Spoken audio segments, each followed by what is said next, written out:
Hello. Alright, cool. You can see me, and you should have the game, which has up. Oops, ad. Hopefully, not much of one left. This shouldn't be on for much longer. Alright, put that into do not disturb mode.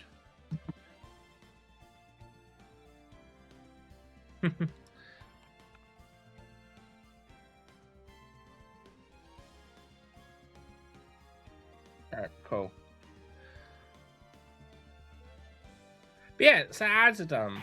So we got up to the last episode of Phoenix Wright. Your turn volume now. Hello. Hey, Triple D. So yeah, we got to the last episode of Phoenix Wright 2. So we're gonna carry on with that. And yeah, I think we got a little bit into the investigation. We know that there was a murder. We don't know much more than that. So but I did talk to Pearl, and we also know that Maya's been kidnapped. So we have to figure out what the fuck's going on. A little bit of a drunk there.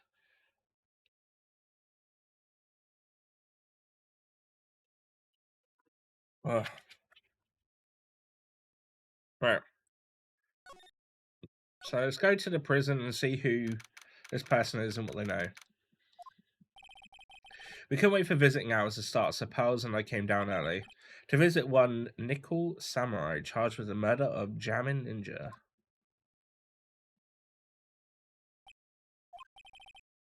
Good morning, how are you today? I know the situation might be a little tough for you. We're... Oh, sorry, dude. I already signed up. Huh? Excuse me? I already have life insurance. I signed up a long time ago because my job is, you know. Oh, no. We're not insurance salespeople. Really? Dude, I really don't need that right now either. Fire extinguishers. I mean, this building isn't my house, so... Is he dumb? No, we're not here to sell you fire extinguishers either. I'm a lawyer. My name is Phoenix Wright. A lawyer? Hold on a sec. I'm gonna ask my manager, okay? The Nickel Samurai sure is a strange person, isn't he? I think strange is an understatement. Sorry about that. You're just in time, huh? You're a lawyer, dude, right? My manager's looking for a good one right now, so how about it? Mr. Nick, this is our chance. I have to make him let me take his case. I have to. Sorry to intrude, but I would like to ask you a few personal questions. That's okay. But dude, my autobiography is coming out soon, so if I say stuff without the publisher's approval, then I'm going to be in real hot water. Hold on a sec. I'm going to ask my publisher, okay? Oh my god. Mr. On Guard is so lucky. He has so many people he can talk to. I don't know if he actually has anyone he can really talk to. Sorry about that. Like I thought, the publisher said it'd be real bad if I said anything, dude. Does he have it in mind of his own? What happened? Mr. On Guard, I wanted to ask you about the murder. Oh, are you covering this for the tabloid as a side job, dude? Well, if you want my statement on this, you should ask through my staff. No, I'm not asking on behalf of a tabloid. Oh, so I'm going to ask the president of the studio, okay? Oh my god. Is he alright, Mr. Nick? If we're talking about the Miss Ungar's brain here, I wouldn't put my money on it. Sorry about that. The studio president said, even Neo Mount Fuji itself knows that I'm not the murderer. Fucking hell. Right, am it?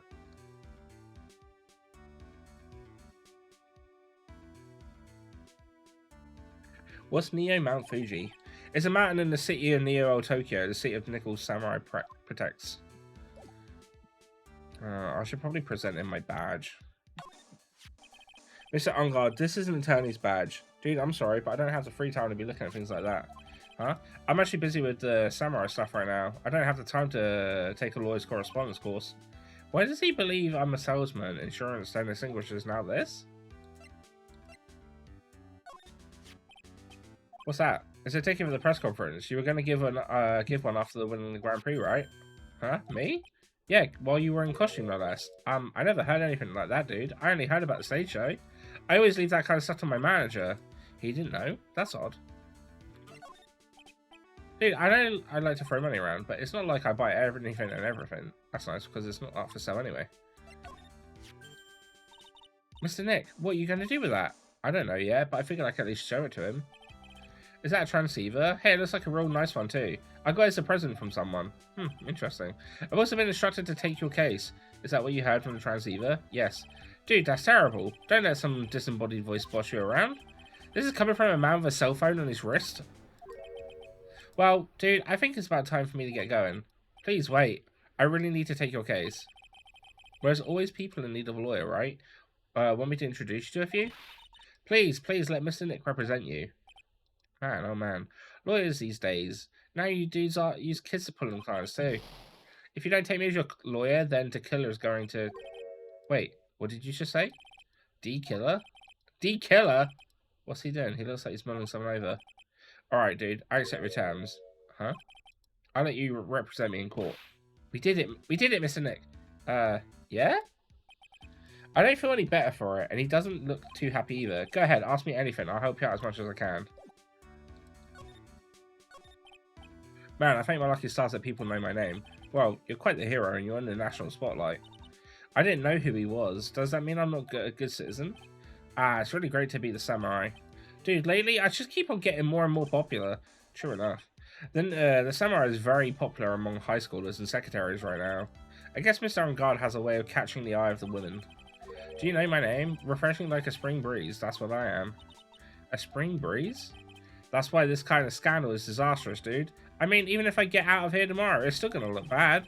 But everyone loves a good scandal. Can you tell me more about the activities last night?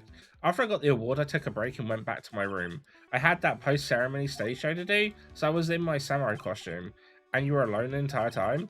My manager was running around being busy, so yeah. Because of the press conference you were supposed to hold after the show. I told you, dude. I had no idea about any press conference, alright? That's strange. I thought the samurai was going to confess something. Anyway, when I was leaving my room, that's when I noticed it was kind of noisy. Mr. Corridor was already dead at that time. Yeah, that's what I gathered anyway from my manager. I'm beginning to gather that this guy can't do a thing on his own. And that's when a detective in a green coat showed up. He searched me and then out of the blue, the dude arrested me. About you and the victim, what sort of, that's got nothing to do with anything, dude. Man, with that face of his, you can't even tell if he's the same age as me. And he wanted to try and make a ninja movie, even though we all know it failed. The samurai still won in the end, right? Yeah, I took the Grand Prix by storm, so why would I, the winner, have any reason to kill the guy anyway? Dude, you think it'd be the other way around, you know? I mean, he's not, like, incredibly wrong. Do you know why you were arrested? I guess maybe my full body search went badly. Did they find something on you? They found a button from the ninja costume. A button? I don't get it either. It was caught in the pleats of my samurai pants. Or hakama. Ah. Dude, I really think someone planted it there, though. I'm serious. I wonder if that's what really happened. I guess this is about all I'm getting out of him. Hey, Morph. Mr. Nick, yeah? Let's ask one thing. Let's test Mr. On Guard to see if he really is innocent or not. You can do that. Yes. If you use this, Magatama, he won't be able to hide any secrets from you, Mr. Nick. I'm sure of it. I get it. Sangha, let's ask you one more question. Please answer me honestly. What is this, dude? Did you kill Mr. Juan Corridor? Please put the phone away and answer this question yourself. Alright, just so we're clear, dude. I didn't kill anyone, and that includes Juan Corridor, okay? How would I know if he's telling the truth? Well, Mr. Nick, nothing. Not a chain or lock in sight. Which means it's alright to trust him. Okay. Yeah, it does appear that way. Well, at least I can breathe a sigh of relief knowing my client is innocent. The trial's tomorrow, right? I'm counting on you, dude. Wait, are we going straight into... Oh, shit. We're going straight into a trial? Okay. Interesting.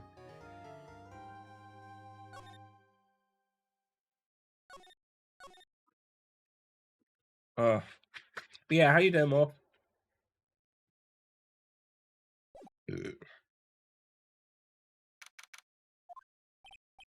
Well, at least we're able to get Mr. Matt on guard as our client, and that we know that he didn't do it, which is very important. So, now, well, the trial's tomorrow, and we only get this one chance. There's only one way to prove Mr. Guy's innocent. We have to find the real killer. Okay, then, let's start looking. Oh, no, okay, never mind. I thought we were going straight to a trial. Never mind. Since we're wearing no psych locks, then that means we can trust Mr. Ongard to be innocent. I really feel much better knowing that. Ever since last night, I was so worried that I kept wondering, what if he is the real killer? What then? True. Hey, I have something I want to ask you, pals. Okay, what is it? Why are you so interested in how Maya and I get along? I mean, she and I don't have anything special Huh? What do you mean? But I thought you and Miss Mystic Maya were... I've been mistaken all this time? No way. She really wasn't kidding. Pals actually believes Maya and I are... Maybe I should have just left it alone. Mr. Nick, stop it. Don't hide your true feelings from me. Ow. She slapped me.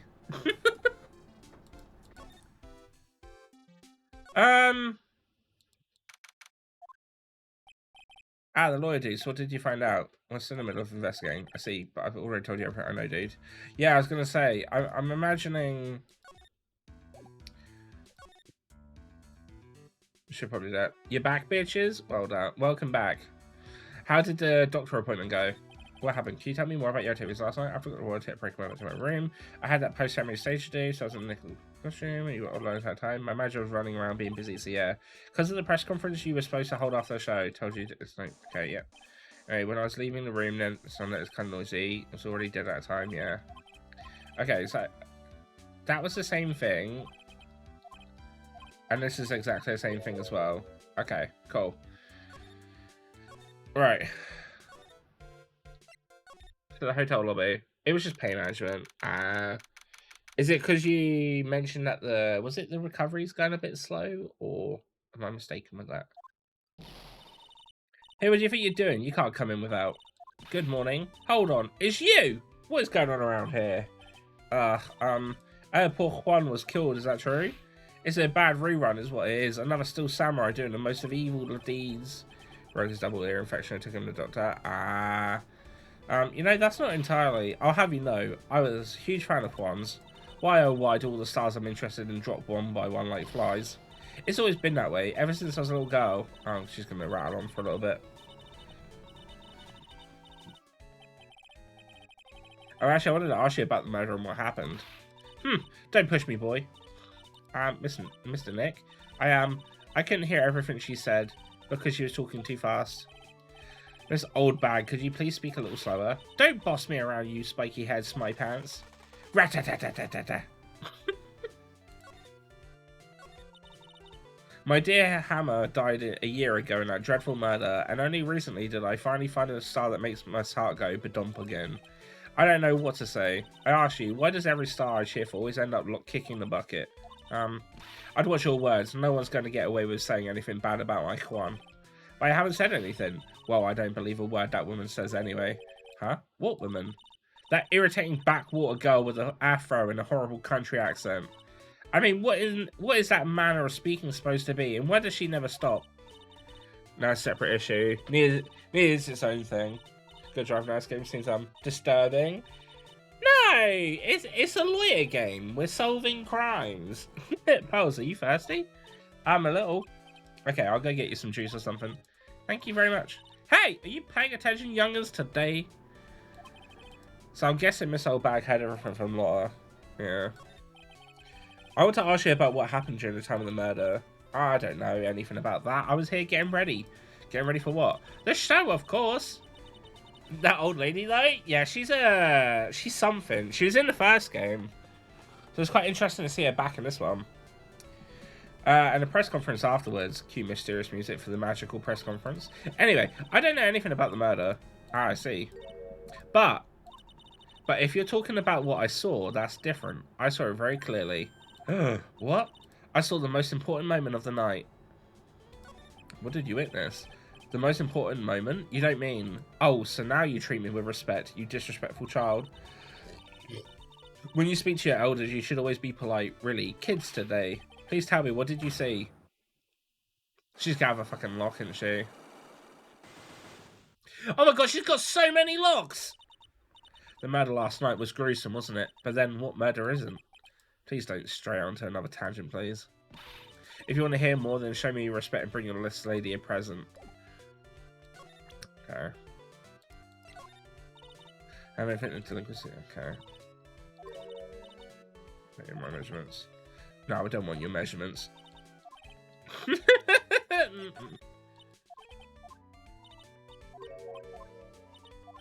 Okay.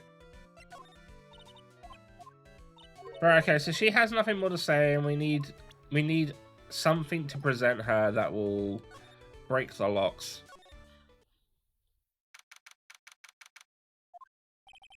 Looks like the investigation is still in full swing. The hotel staff and the police are running around like a bunch of headless chickens. I wonder if we can do any investigating on our own in this kind of atmosphere. Well, gotta roll up the sleeves and try, I guess. There's nothing here. Launch hotel. Oh, we done all this? Yes. Before. Be happy then. What's gonna make you smile again?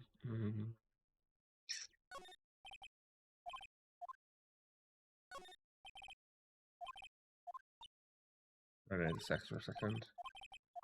Yeah. Okay.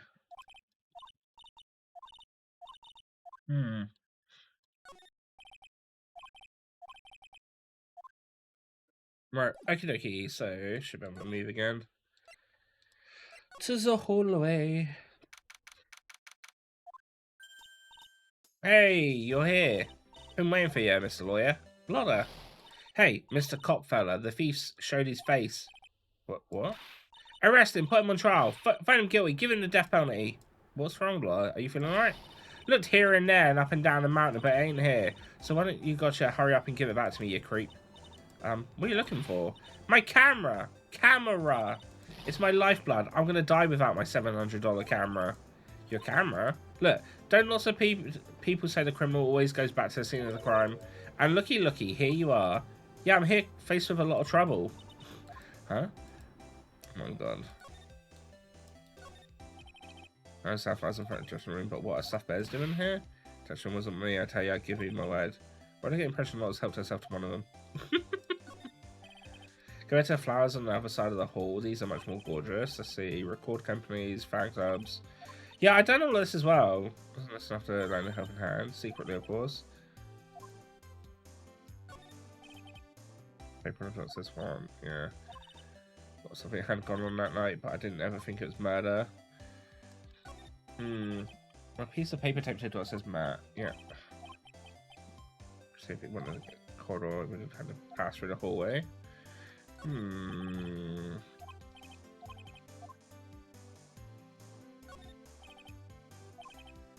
What's this supposed to say about frame? Okay. I wonder if that's like a key bit of information. So you lost your camera. It ain't no ordinary camera. You buy it in the store and it's $1,600, brand new. Huh? But didn't you just say you brought it for $700? I had a nice long talk with the guy at the store, about 5 hours, I reckon. I made this itty bitty scratch on it, and the manager got all huffed up in the face. He gave me his talking to, and was real mean about it too. He done made me cry on that. When did you lose your camera? Last night, after the murder happened. Must have been when I was too busy running around looking into things. That's when I lost sight of my dear, darling, expensive sweetie. Lord, what did you capture with that expensive camera of yours? I don't rightly know. I snapped a shot of anything that caught my eye. So I don't remember. And besides, I couldn't get anything for my big scoop. I wonder if a lot of missing cameras even connected to the murder. Was camera added to the court record? Look, please tell me what you know about what happened at the time of the murder. Well, from before the ceremony last night, I was hanging around here in this area. Yeah, actually, I was here until around the time Mr. Angard was arrested. What were you doing here? You sure went to school, city boy? Wherever a lot of heart goes, there's a story to be found. A big scoop to be had. A big scoop? I told you before, I'm going to be the best tabloid photographer the world's ever seen. Reckon cause that means I'm always looking for the perfect shot. I wonder what scoop she was after this time. Although, I was also on the lookout for other stars that were here. So maybe I wasn't here the entire time. Laura, are you sure you weren't here the entire time? So you could take a picture of your big scoop? Well, maybe I was, but but that's what real journalists do. I've got some juicy inside info, so I thought to myself, why not get a picture for proof? What kind of story was it you would be hanging around here for? Oh, please don't tell me she's got a lock as well. Fuck's sake. Oops, sorry, Miss Lawyer. Can't be telling you that. Trade secret, no? Not again. Why does everyone have something to hide? We've been stopped, haven't we? Haha, yeah, take that, Mr. Lawyer. I'm glad someone around here is happy. Miss Lawyer and your eye roll smile.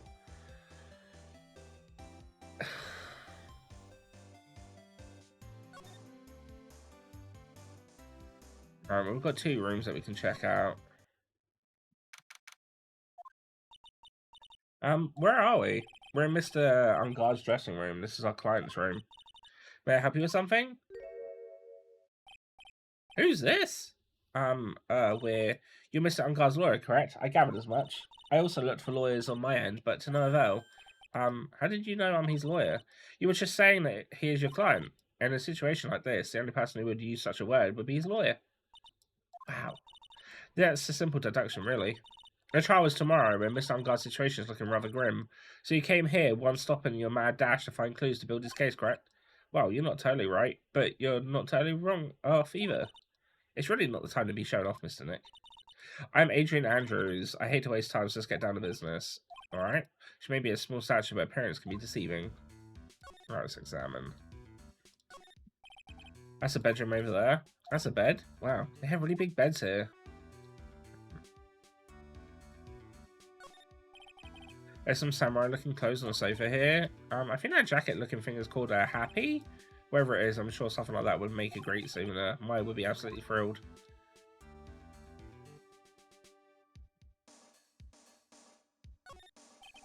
Already done that.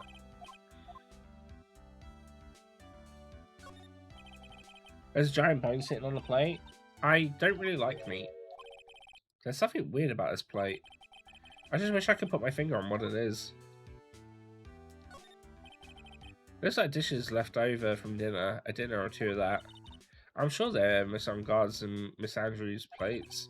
Look like they had T-bone steaks. What's the Global Studios and What's with Global Studios and T-bone steaks? Oh yeah, because they had T-bone steaks in the first murder case. It's probably Miss Unguard's suitcase for someone who only is going to be here for the awards show. This is a lot of stuff. Looks like he has about 3 days worth of clothes in there.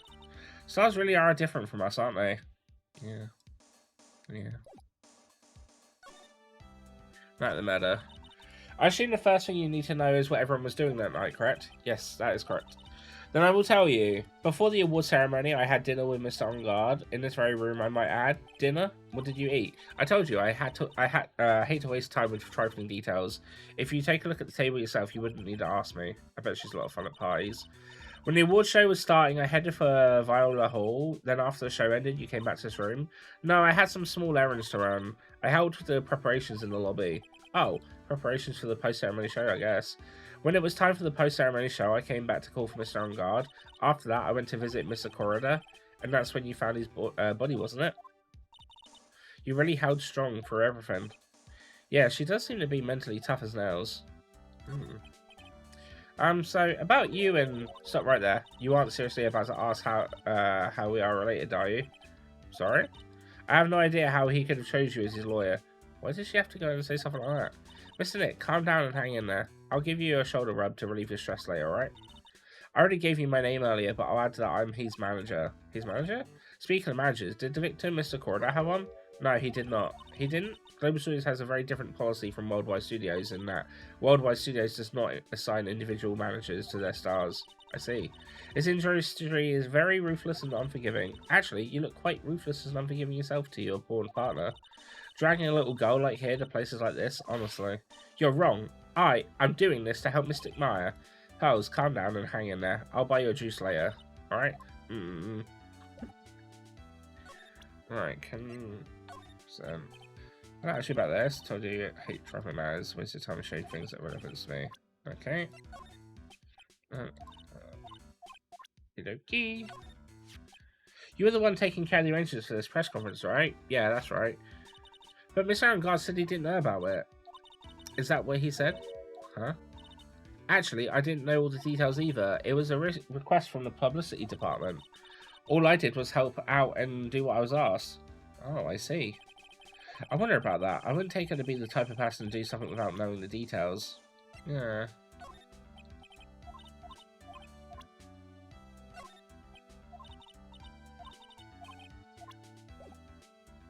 Right, okay.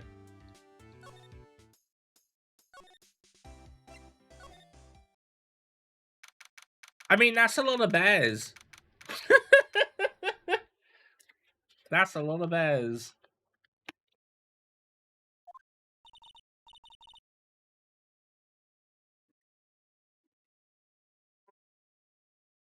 Mr. Nick, where are we? We're in Juan's room. Mr. Corridor? The victim, which makes this the crime scene too. Oh, it's you! So what's happened? The kidnapper? Has he contacted you again? Not yet. He probably won't until we win Mr. Engar's acquittal. You doing okay, pal? Hanging in there? I just want Maya to be alright. We don't have a lot of time left, but I'm going to help you as much as I can, pal. Can you do that, even if we want to look around the crime scene? Just this once. Special circumstances, right, pal? I even tell you everything I know, but you've got to keep quiet. It's my neck on the line here. Thank you. Oh, that's right. I got you guys a map of the hotel, pal. Here you go. Wow, you're giving it to me? Thank you. Wouldn't want you to get lost in a hotel too big for its own good. Mr. Nick, I got the map. That's great, pals. But Mr. Nick, I can't read what it says.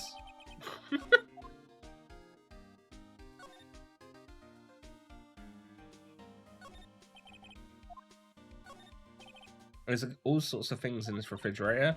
The carrot juice bottle and his tomato juice bottle are both empty. Empty? It's too much for a hassle to throw them away, I guess. They're all vegetable juices. I guess he must have been a real health nut. Oh, there's a beet, some ketchup, and a bottle of strawberry jam too. Maybe red was his favourite colour. Maybe. Wow, there are a lot of bears. Alarm clock ones, collector's editions, stuffed teddies, plastic models. It's pretty overwhelming in here, the kind of bear he doesn't have.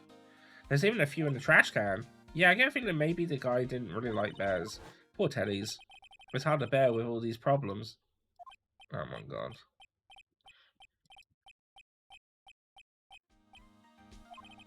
I don't think I want to bear with the trauma the last case caused me. What's wrong, Mr. Nick? Is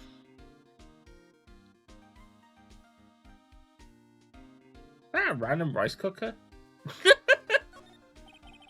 It's a suitcase. There are so many things in it that I bet it barely closes. There's his clothes, a dryer, electric shaver, calculator. Do all stars pack too much stuff like Mr. Corridor? It's so messy here. Pals really likes things neat and tidy, I take it. There are a lot of electronic things in here that I've never seen before. Hey, Mr. Nick, tell me what they are, pretty please. Okay, that over there is a watch you wear on your wrist. I know what a watch is. Oops. For a second there, I forgot I was talking with pals, not Maya. Alright, well that's everything to examine. Wait. Yeah, everything to examine. Do you know what the cause of death? Well, technically the final autopsy report isn't out yet, but one look at the victim should tell you, pal. It should? Yeah, here's a picture.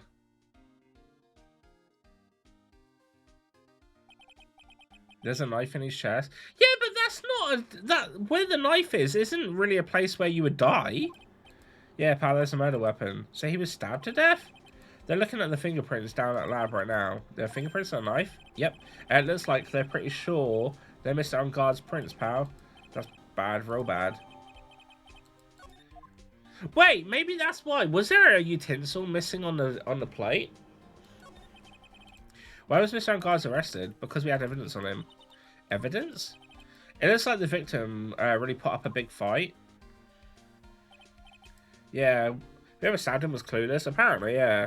One look at the crime scene and you can tell. There's a sign of struggle everywhere. Well, yeah, during the fight, his button came off. Mr. Ungard said something about a button. Something like one of the buttons got caught in his hakama. But that's not all. What? There was a witness, pal. A witness? Who is it? That lady, Miss Oldbag. Please, anyone but her. The prosecution has plenty of evidence to make a solid case, not to mention there's something around where... the Vic was that's a little off. Something there's a little off, as in that's for you to figure out, pal. Alright, then let's try to figure it out, Mr. Nick.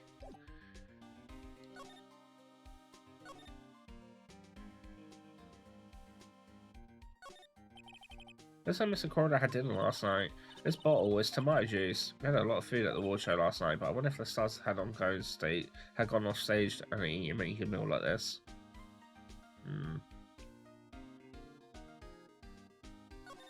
A guitar's missing. This is a guitar case? I guess a little beat up, but still usable. That's strange, the guitar's not here. Maybe he forgot to bring it to the show. But Miss Maya, she said the bright red guitar was the signature item. That's true. Huh? The guitar case is wet, but it's only wet on the top of the lid. Yeah, there's no water inside the case. This is water, isn't it?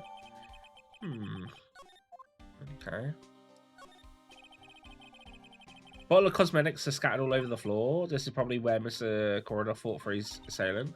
What are these bits of glass from? A flower vase, maybe? There are flowers on the floor, but I don't know where they are. You don't know much about flowers, do you, Mr. Nick? Apparently not. It's a beautiful wine glass, and there's tomato juice in it. Ew, tomato juice. I don't really like it that much. There's a bottle on the table over there. That's probably where it came from. But doesn't it seem weird? What seems weird? I mean, everything else is scattered all over the floor. She's right. The flower vase was broken, and the makeup was strewn everywhere. Why is this glass the only thing that's still alright?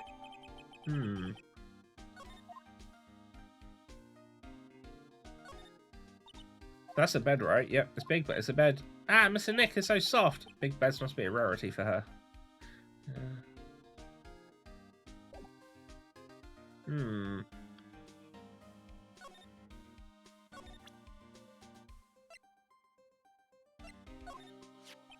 You look at this photo and you can't help it. It makes you want to say, I can't believe this is the scene of a murder. Stabbed with a knife after a struggle.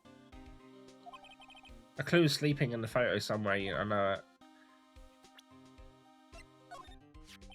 What can you tell me about this guitar case? Oh, that. This is just what I heard, pal, but that's the ninja's signature item. The guitar case? No, not that. What did you take me for? I mean, the guitar inside, of course. But the guitar's missing. Yeah, we looked for it too. It's not normal for a person to forget it to bring their most famous item to an award show. It's starting to sound like the red guitar is related to this case after all.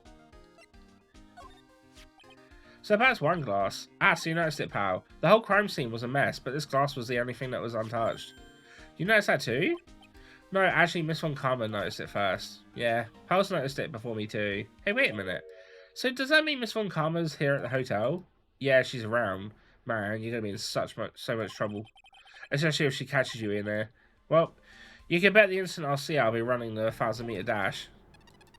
Oh no, she's near! What is that beeping, Mr. Nick? I've heard the sound somewhere before. It's Miss Von Karma. Huh?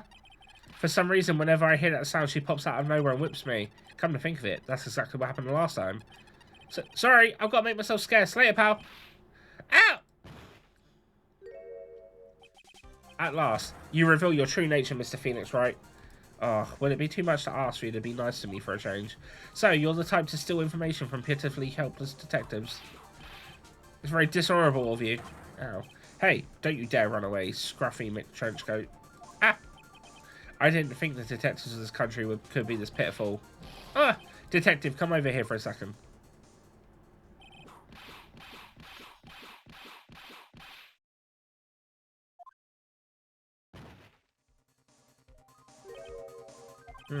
I feel better knowing at least you were the man enough to face your punishment.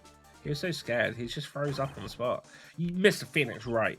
You have soiled my perfect prosecution record. I'll never forget that. This time, victory is mine. Victory is yours? Is that all this means to you? What? Come, Scruffy. The investigation briefing is about to begin. Yes, sir. This isn't over. I swear on my family's honour. Your family has no honour.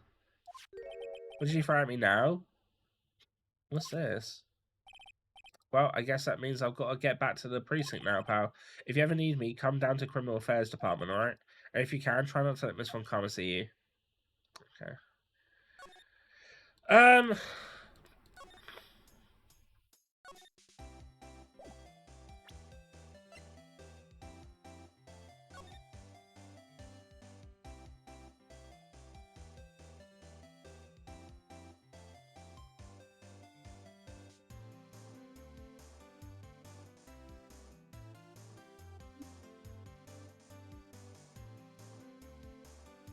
Okay.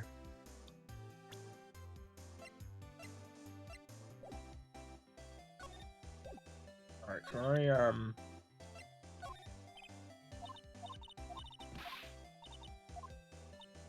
Okay. You know anything? Okay, nothing for that.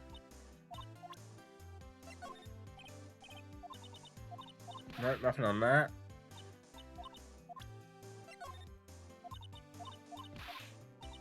Right, nothing on that. Okay. So none of the evidence I have is good for her, so... Yeah, the knife is missing! There's something weird about this plate. I just wish I could put my finger on it. Yeah, so the knife that was obviously for the scene of the crime must be from here.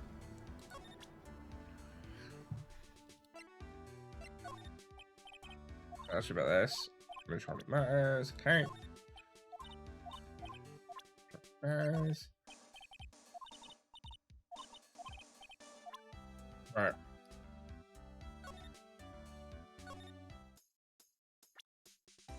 Right, do I have... Let's have a look to see what her first lock is. Maybe we have something. I did save it, right?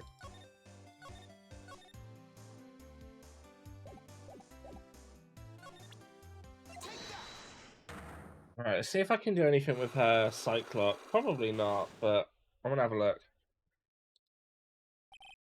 Big scoop.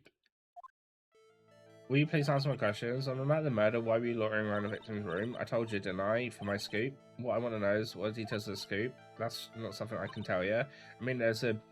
that's my bread and butter. I suppose for the scoop, I'm going to say that you were looking into a scandal. Could it be that you lot at heart were looking for a break from a huge story? Perhaps an unfolding scandal between Juan and this person?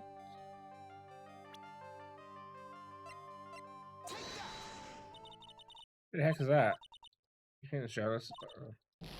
Alright, okay, so it's not that. I don't know if I have the right stuff for her, then.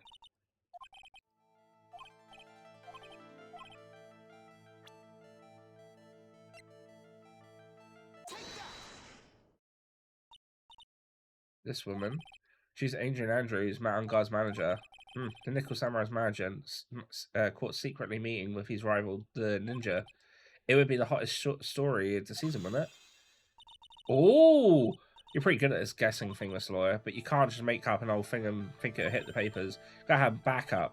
Backup? Yeah. You gotta have that. What news source? What do you mean news source? That's it. So show me something that shows that Quan guy has something with this. Oh.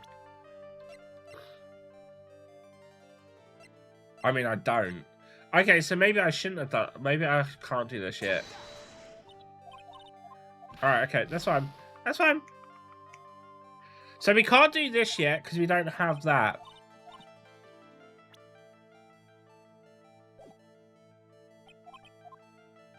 So maybe we can do the old hags.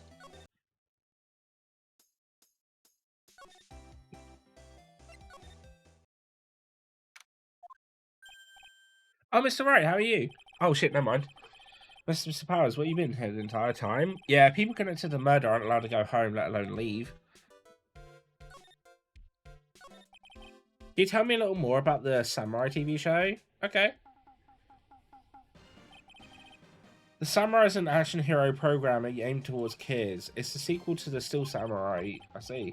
This time there are 3 samurai brothers: Aluminium,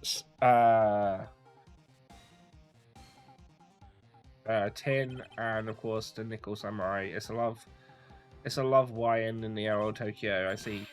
Wait, a love what?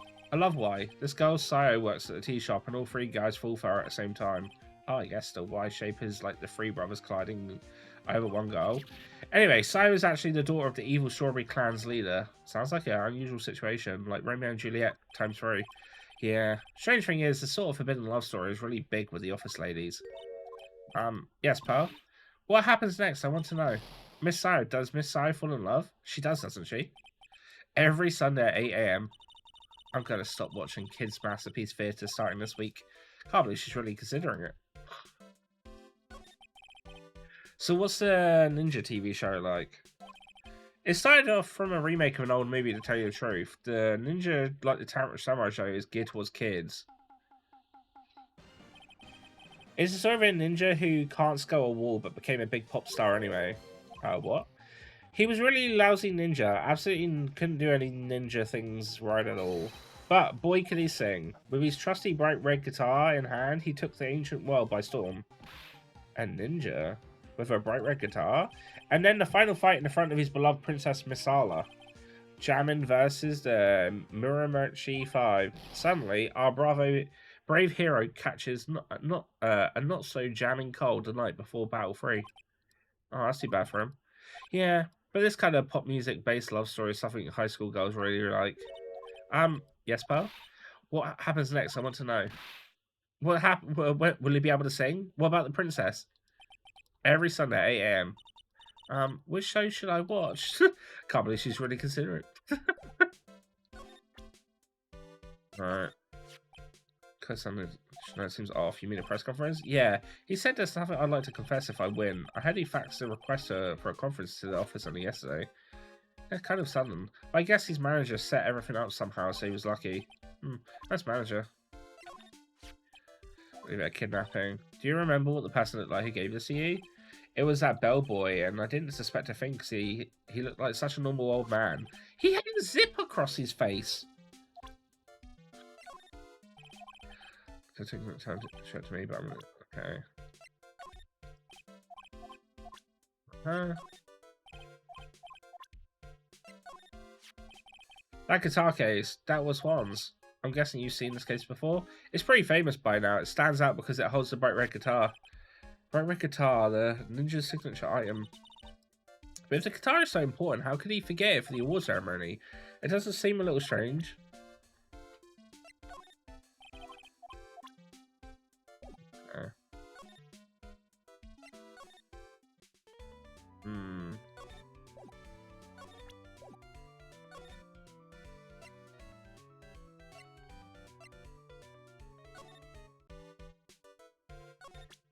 There'll be a lot of locations, I think.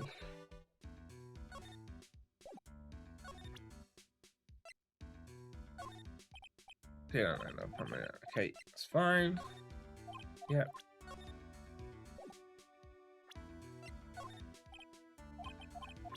No. No. No. Okay. Wait, didn't Thingy put something on the, like... Didn't I get something, though? I swear I got given a signed note, or did I not?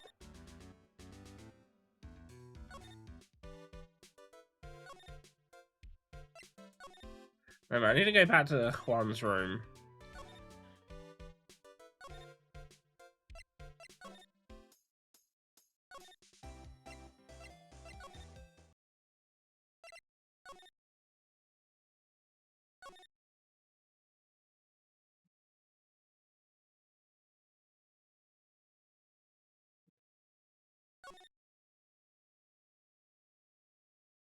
Did I just... Oh, it's there. Mr. Nick, what's this piece of paper? It's called an autograph. Autograph? The paper's got Mr. Corridor's name written on it, so is his autograph? Can't read it all. To be honest, I've never seen writing like that. That looks like this. It's special writing called cursive. Look here, see how it says to my dearest Wendy in more normal letters here? This sloppy, unreadable writing is crazy and cruel to give this to someone. Hold on. Wendy, I've heard that name somewhere before. Yeah, I'm pretty sure it's the old hags. Alright, okay. No. Okay.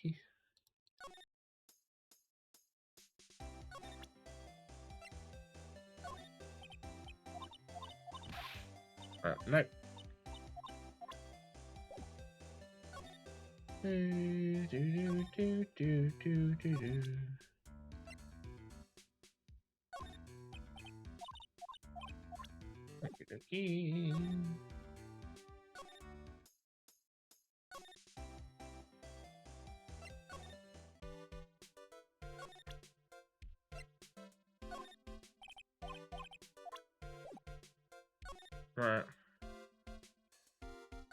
Full way. No, I went wrong way. Fuck. It's what I mean.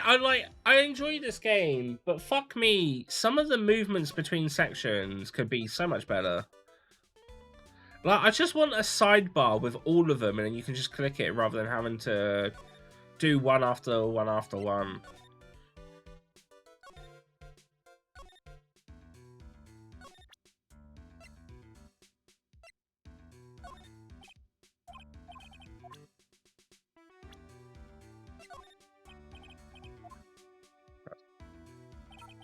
Wait a sec. I'm gonna ask the fan club president, okay? That's my manager. Did you meet her? Yeah. What do you think? She's a strong woman, right? And she takes good care of me. You're such a manager's boy. Okay. Oh, okay, right, yeah, okay. This is fine, this is fine, this is fine. Look, dude, I didn't kill him. I mean, the Nickel Samurais kicked the ninja's butt, right? So it's not like I felt threatened by the likes of him. But being rival sounds like a sad way to relate to another person. I've seen him somewhere before. Is he a member of my fan club? It's Mr. Powers, and he's supposed to be kind of like a mentor to you. Powers? Oh yeah, he's the guy on that kids exercise program. I gave him an autograph just the other day. He doesn't seem Mr. Powers as a mentor at all. Oh, okay.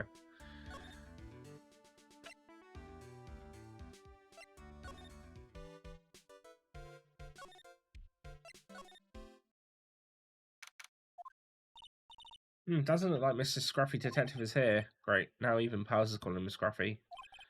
They said something about an investigation briefing earlier, right? Why don't we come back and try again later when they're done? Okay. I guess that's all we can do, right? Okie dokie. So, examine. Detectives there, sir. Computers and files of each one. Funny they're a lot tidier than I expected. Guess the detective doesn't spend a lot of time at our desks. Must have been one of the detectives. He's mumbling something to himself. A break and spare out, you low-life scumbag. A turkey sandwich. Don't you eat ham every day? Get sick of it or something? He must be doing image training for interrogations. This must be the chief of the detectives here. He's glued to his computer screen. What? The Hero of Heroes award ceremony? The grand prize just got away from the ninja again. Shouldn't you be reading something more important? It's a blue badger. Oh, it's kind of cute. Mr. Nick, what is this stuffed animal's name? That's a blue badger. It was my idea. I made it. This precinct's mascot, you know? Oh, wow. I'll get him a signed mascot to every police station if it's the last thing I do. I will succeed in your mission, sir. Yeah, I remember the blue badger. Right, okay. I think that's it here. Also, a female officer. Wait, no, that's the latest Babes in Uniform calendar. My bad. Oh, of course. Of course. Right. Okay, so not there. That's just fine. So, I need to...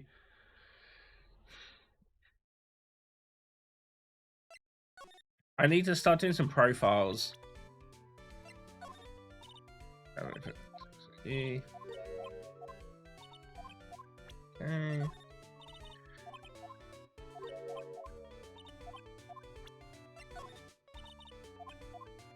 No, she doesn't even have anything to say about Juan's. Okay. I wonder if any of these will trigger. I don't know.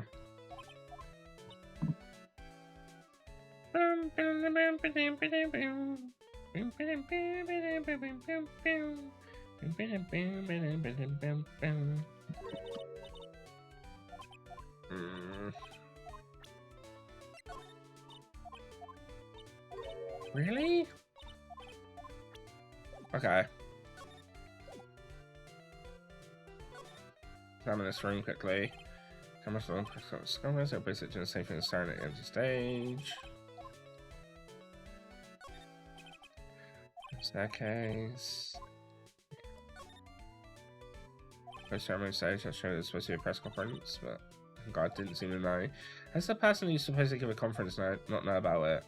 I mean, to be fair, the character's outfit has a mask, right? I imagine maybe it was going to be someone else in the outfit. That would be like my only bet.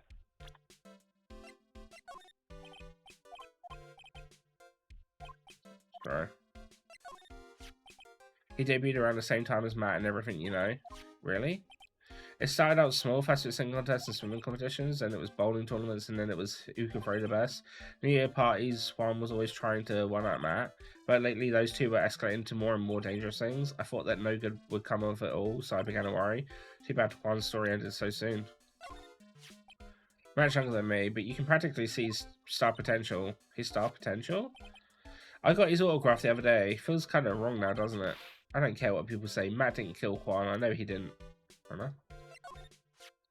I never would have thought I'd see her here of all places. The last time we saw each other was during that really bad incident, you know? I mean, when I look back now, I think of the good things, so it's not so bad, I guess. Yeah, I would love to go back to the time when and relive a few of those good things. That's not funny. Yeah, I guess not. Hey, that's Miss Andrews. She's Matt's manager. Actually, I was interested in her for a little bit. Just a little. So Mr. Powers likes this type of woman. What do you know about her?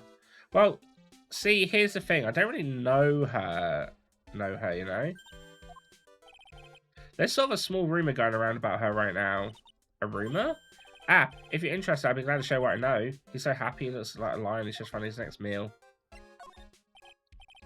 Yeah, I keep forgetting that you can present them those things.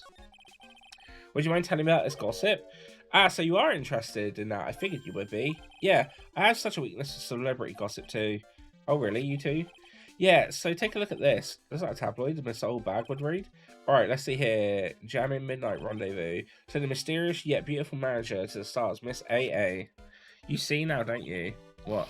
You can't stop pretending to be in the dark, Mr. Wright. Quan didn't have the manager of his own, which means if we're talking to a certain manager with the initials AA, Adrian Andrews? Yes, exactly. This is big news. But it seems kind of odd that woman, Miss Andrews, together with the biggest rival of their client. It's a wonderful thing that it can only happen between two people. Mr. Powers looks so happy. Powers is just following along, not having any ideas as to why he's smiling. Well, looks like the saying goes, one man's garbage is another man's treasure. Which means that we now have both evidences for the woman.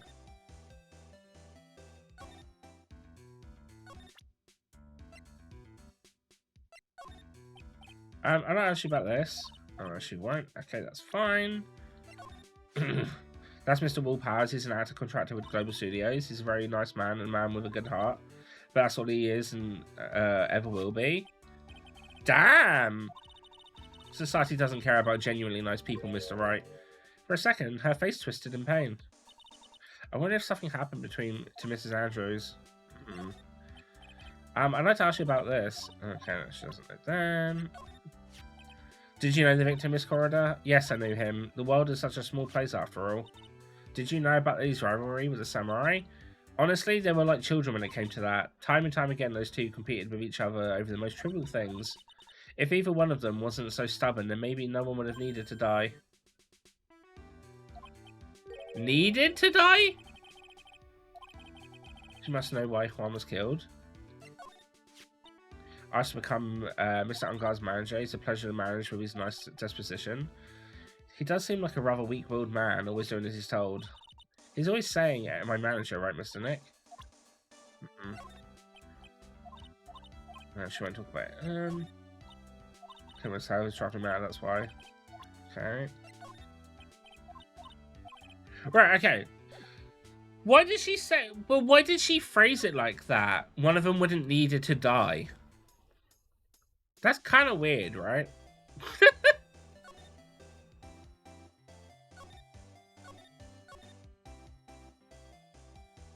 I'm a bit like...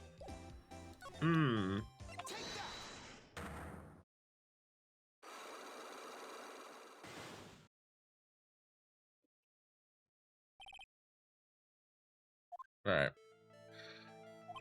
Right, okay. So we already know this one.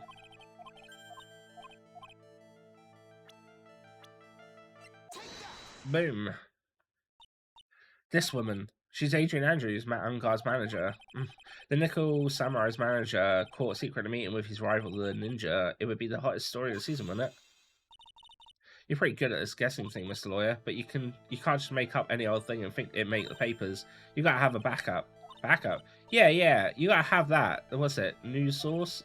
You mean news source? That's it. So show me something that shows Juan had something to do with her. I guess it'd be this. This is the article from certain weekly tabloid, Jamming Midnight Rendezvous. To mysterious yet beautiful manager to the Miss Stars, Miss AA. Ah! Miss Corridor didn't have a manager of his own. What's more, his rival, Mr. Ungar's manager, Adrian Andrews, she has the initials AA. You saw this article and then thought to take some pictures of them as proof. That's why you were lurking around Mr. Corridor's door last night. Wah!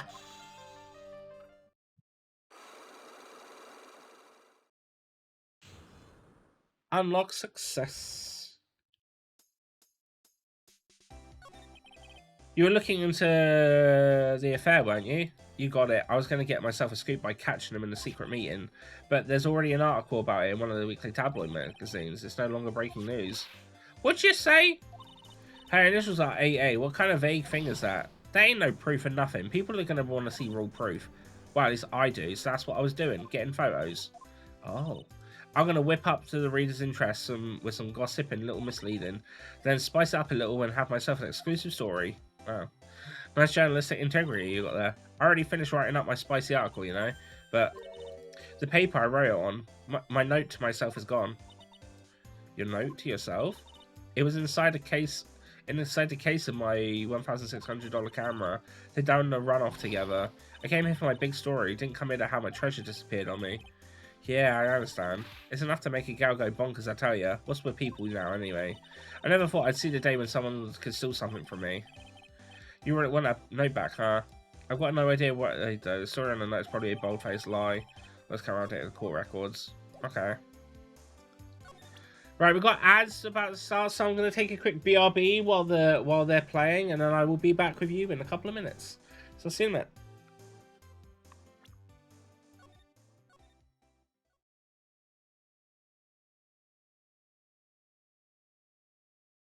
Actually, there's another bad flavor. I've got a weird feeling to say solid caramel. I have yet to spawn Donnie, just a FYI.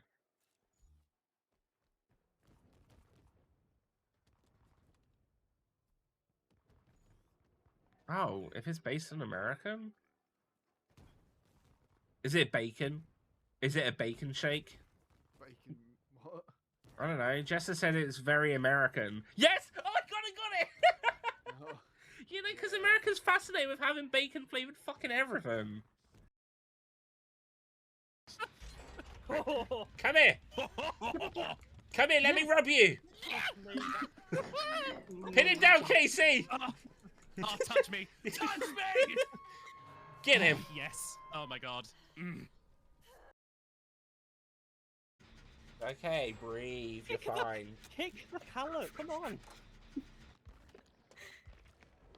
I think he might want to try and bottle you. Uh-oh. Yeah, I think he is. Yeah, I'm gonna go down here. Oh, wait, no! It's a direct Wrong one. bottle. I'm dead here. It's okay, I think Mr. Gore's near, so... There you go. Well done, Casey! Yay!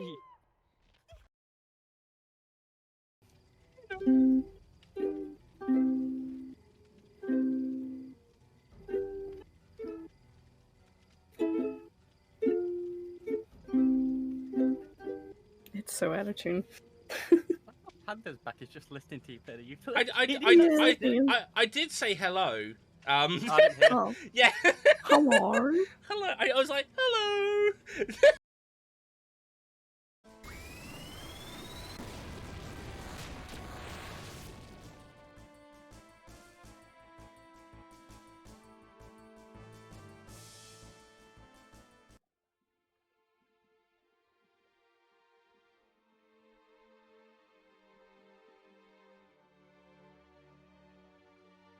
What was that all about?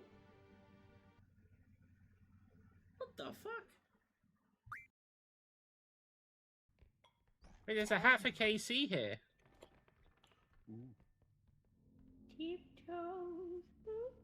Casey, look, it's a hat for you. So I was like, oh my god, it's so close.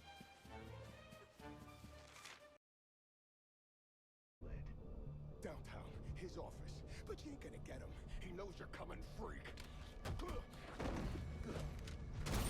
Surprise, motherfucker. Oh, you timed that really well. Well, thank you so much for the subscription. Oh, means a lot. Yeah, he timed that just as he whipped out the gun and shot him. I love that. That's great.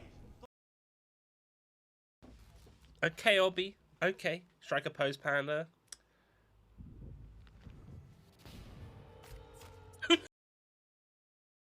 Right. Face cannon, kick it.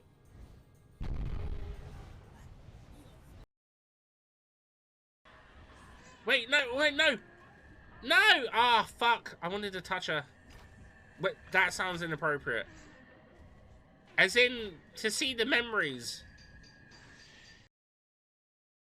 No adult is going to be influenced by this. What do you mean, Rose? I am fully influenced by this. I feel like just like Kratos, I am a god. I could definitely knock 4 out of these socks. Yes. Yes.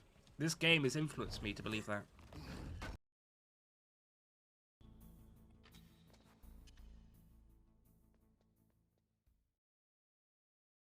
I'm back. Hello. Right.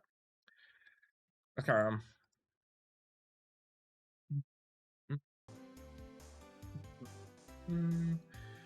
Right. Lovely. Right. So now that we've done that, I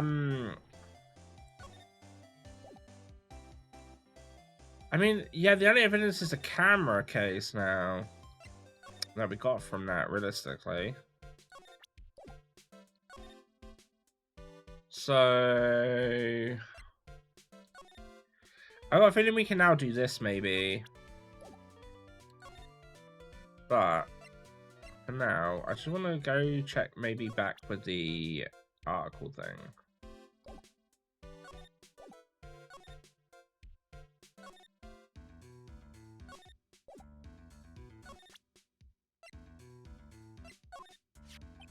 What do you think about this article? If you're talking about her thing with Juan, I always thought she was a bit careless in the way she handled it. And that's it. That's it. Alright, fair enough. Alright, let's go talk to the old bag then.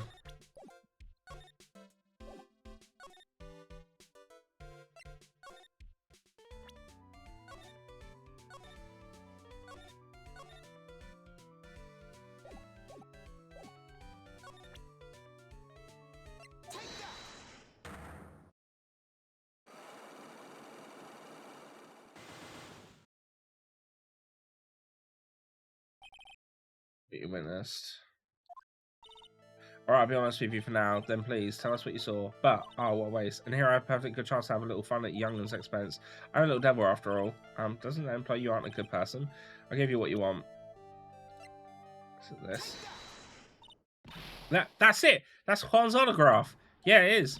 And it even says to my dearest Wendy on it. That's me, right?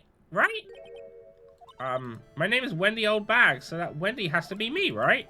Well, it may say Wendy. But somehow I don't think Juan had this Wendy in mind when he signed it. Oh, please, give it to me. Let me have it, please. I can't let you have it. It's just like that. Yes, yes, I know. Then how about an exchange? Ooh. Oh.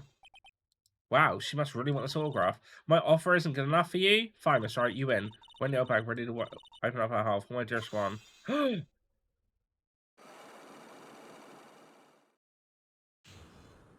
Shit, never mind, that was easy to unlock.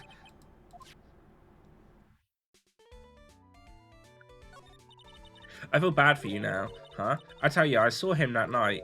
I saw him coming out of Juan's room. You're kidding. Oh no. It was about 10 minutes before Juan's body was discovered. It was just a coincidence. I was on my way to the toilet minding my own business. And did you tell that to police? Well, of course. I thought I could get a gift certificate or 2 out of it, maybe more. Gift certificate? I've been recruited again for the part of the trial, you know, the trial tomorrow. This time, you're going to get it. I'm going to work hard to get your client pronounced guilty. But Mr. Ongard hasn't done anything bad. I don't care about details like that. I know he did my dear poor Juan and just do that yellow belly chicken. A yellow belly chicken? I wonder what that would look like. I trust my senses. I know when someone did something bad and I say he did it. What did he ever do to deserve this? What did he do to you to make you so... You don't know? That guy, he framed my Juan. He created that scandal that plagued poor Juan. Mr. Nick? What is it? What's the scandal? Oh, I'll tell you about it after we get home, okay? Poor Juan led astray by the wiles of that vile temptress. Mr. Nick, what do vile temptress mean? Ugh. How about we just listen to what I say for now, okay, pals? So, Miss Oldbag, who is that woman you're talking about? Adrian Andrews, of course. Who else? That guy. He shoved the girl into Juan on purpose. His own manager? Why? I thought lawyers were smart. It was to create a scandal to make Juan lose face. That girl drove Juan into a scandal that dragged his reputation through the mud. Sounds like a pretty standard definition of a scandal to me. Why do you know about that anyway, Miss Oldbag? I'm one of Juan's biggest fans. I'm always out there gathering information. There's nothing I don't know. And do you have proof that Mr. Ungar did what you said he did? Next week's issue of a certain magazine says so. Oh, of course, the tabloid. Next week, doesn't that mean it's something people don't know about yet? Why would Miss Oldbag have information like that, and where did she get it? Hee hee hee.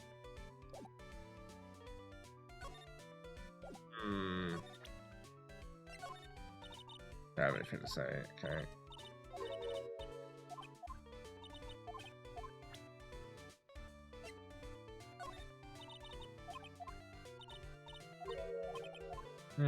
Okay, now I'm a bit at a loss, but maybe now would be a good time to go back here. Oh, she said I had an investigation briefing? Yeah. Oh, he's back. Hey, so you came, pal. Why the blunt greeting? Because there's nothing to be friendly or happy about. What do you mean by that? Well, things look perfect this time around. The evidence, the testimony are airtight. But...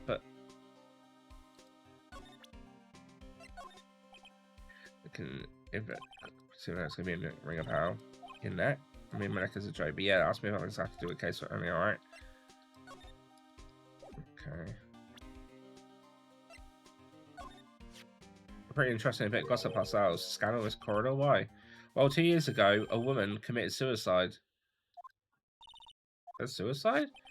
Her name was Celeste Impax. And she was Juan Corrida's manager. The victim's manager? But that's not all, pal. Miss Impax was Miss Adrian Andrews' mentor. She taught Miss Andrews everything she knew about the business from square one. Her mentor? A woman who was both Mr. Corrida's manager and Miss Andrews' mentor. Could her suicide have something to do with this case? Do you want to know more about her, pal? Yeah? Or at least I would say yes, but she's apparently not on the fucking thing. Oh, no, there you go, yeah. So what do you mean about the evidence is airtight? I can't give you all the details, pal, but there's 2 big pieces. 2? Both of them are in this photo. The first is the button that's missing from the victim. Oh, that big-ass button here? That's the button that you found during the body search, right? Yep. Found it in the folds of the samurai's special pants. What's the second one is? The knife in his chest. The fingerprints on the knife in his chest to be exact. Fingerprints? Whose are those? You didn't even have to ask, little miss. It's obvious they're on guards. Tomorrow's trial will talk about being stuck between a rock and a hard place. Yeah, but... So, I don't think that he did it, and the murder weapon was a knife taken from my defendant's room, where he's eaten. So, why would he take a knife like that when he could have literally taken anything else? So, what about his airtight testimony? It's that old security lady, Miss Oldbag. I thought so. What do you mean you thought so? Did she tell you something, pal? No, I can hear myself! Oh. Thank you for the raid. How was the rest of the stream? I had your stream up and I was watching as well. You cheeky bastard. But yeah, if you haven't, please go check out Who. He's handsome, he's amazing, he's the best. Imagine it. I'm gonna like role play it. But yeah, how was the rest of your game? Dog! Okay, It looked like you were puzzling very well.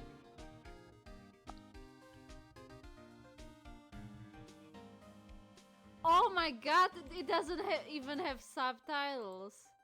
They told Was listening to the stream while I put the puzzles? You it's cutie. It's the end. So Well, even told her not to open I that think mouth we of hers and blab to decided anyone. not. Her blab knob is stuck on 10 and there's no Yes. turning it down, trust me. Yeah, well, Miss Oldbag saw it all, pal. She saw Mr. On guard coming out of the victim's room around the estimated time of death. No way. I know what's going to happen. It's going to be exactly the same as the first game. She's going to see someone dressed up as a samurai come out of the room at the time of the murder. And it's going to be like, well, you can't see his face. How do you know it's my client? You know? She was the victim's manager and was also Miss Adrian Andrews' mentor. It's been 2 years since her suicide, and now those two are linked again by another death. Or maybe it's just a coincidence. I'm getting sick of dealing with one foolish idiot after another. Miss Von Karma, you can't seem to stop allying yourself with the enemy, can you? I don't need a traitor in my midst. You don't even mean... I do. Scruffy, you have 30 minutes to get out of here. You are no longer needed. Goodbye. That's... Wait, please wait, sir. If I don't get this month's payout... Quiet! If it weren't for traitors like you, I would have won. Is that what you want to say? Who? That voice. Edgeworth! It's our boyfriend! It's been a long time, right? This person is Mr. Edgeworth? What am I going to do with you? Oh, I'm sure Phoenix has a list. Still blaming others when things go wrong. You haven't changed a bit for... Oh, she's talking to Francesca. Never mind. What's this look? The little smirky look he's got. You! How dare you show your face to me without a shred of shame upon it? You soiled the Von Karma name, dragged it through the mud. You even ran away with your tail between your legs like the ill-breed dog you are. Are you talking about the Von Karma family creed? To be perfect in every way? Then let's hear it, Francesca. How are things going? I hear you are having a rough time maintaining perfection in this country. You seem to be getting crushed under the weight of it all. That's why I came back. Keep your assumptions to yourself. I haven't given in yet. I won't lose. This case is mine. I'll never hand it over to you. Never. Mr. Phoenix Wright, I will see you tomorrow in court. It will be a clinical lesson on the meaning of total victory. Still the same wild mare she always was. Hey, Edgeworth. I thought you, the prosecutor, Miles Edgeworth, had gone and died. Mr. Nick, I never wanted to see you again. I think that's enough of a warm welcome for someone you haven't seen in a year. Are you going to run tomorrow's trial? You heard her, right? That wild mare hasn't given in yet, it seems. So no, I don't think I'll be making an appearance. Your hatred for me is quite unhealthy, not to mention one-sided. But I will say one thing. You can't win on your own at the trial tomorrow. What is that supposed to mean? I have something definitive that you lack. And working together is the definition of teamwork. It's the power to find the truth. The truth? In order to understand this case, you have to understand a certain truth. Well, if you ever feel like the need for my assistance is available to you, I'm not in charge of this case, so I can be a little bit more generous with information. Just what is going on inside his head. A lot of things may have happened, however, Manfred Von Karma was still my mentor, and a perfect win record is proof of Von Karma.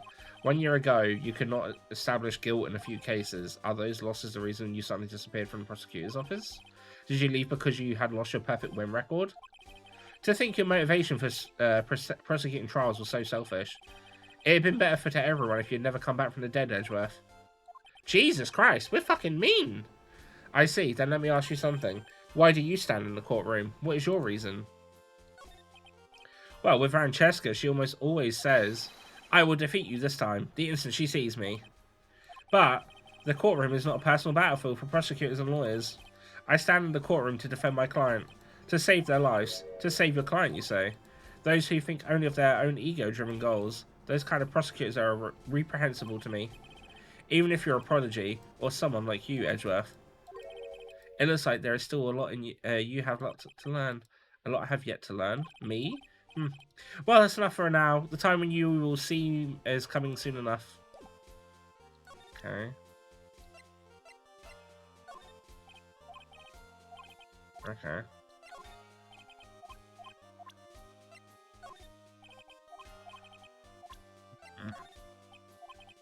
But no, I'm glad you're enjoying that game. It was good. Still not done yet, but close. Then we finish. We can try to find all the secret rooms. Ooh.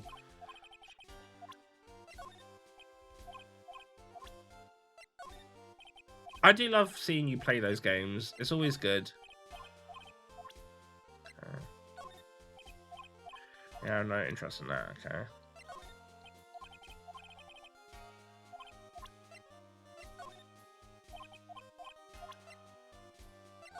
I know this might be a waste of time, but I can just skim through them.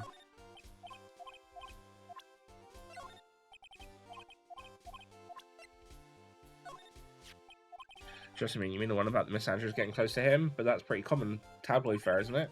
Don't take things at face value when there's more to be found. While I was abroad, these deplorable types of actors became popular, I take it. Well, refreshing like a spring breeze is his motto. Refreshing? And what's so refreshing about a spring breeze? Sounds like the pollen is not treating him well this year.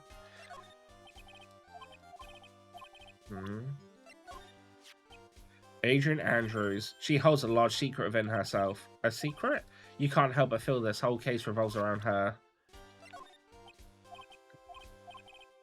Well, we already know the murder weapon is the fork and the plate.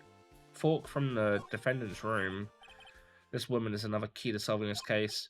Do you really think so? She was Adrian Andrews' mentor a long time ago, but she was suddenly called away by a different show and became his manager. And then, a few months later, she died. But her death was ruled a suicide, right? Yes. But there is still one riddle we've yet to solve.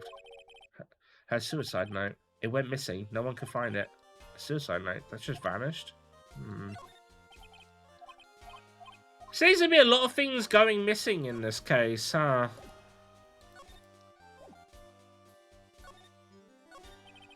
Miss Impact's death was most certainly a suicide, of that there is no mistake. However, we could not find her suicide note. That's when the police began to suspect that someone had hidden it. The suicide note? But how do you know Miss Impacts had even written such a note? There was no solid evidence, however, we did find traces of ink on her right index finger, which makes the likelihood of a suicide note very high. But who would hide such a thing? The police think it was Mr. Juan Corrida himself. The victim? He was the one who found her body, which makes him the only person who had a chance to hide a suicide note. He hid his own manager's suicide note, but why? As long as her note is missing, any speculation beyond this is meaningless. For now, I think you should look this over. This is the suicide report, part 1 anyway. Part 1? Cool.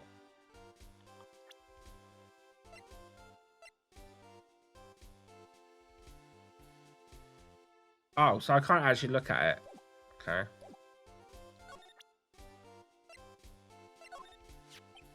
I don't like to look for reports. I like suicide reports even less. Worst of all, the reports that have multiple parts like that one. That has two. 2 parts? What do you just hand it to me as the first part of the report? Here's the second part. Second part of the report is about an attempted suicide. The attempter's name is Adrian Andrews? Miss Andrews? What did she do? She tried to kill herself. She doesn't seem like the kind of person to try and kill herself, though. You think she's a strong career woman. That's just what she wants you to think. Adrian Andrews, she has a certain secret she always tries to hide. A secret? Her dependent nature, that's what she's really like on the inside. Miss Andrews dependent? Talk about the exact opposite of what that woman is.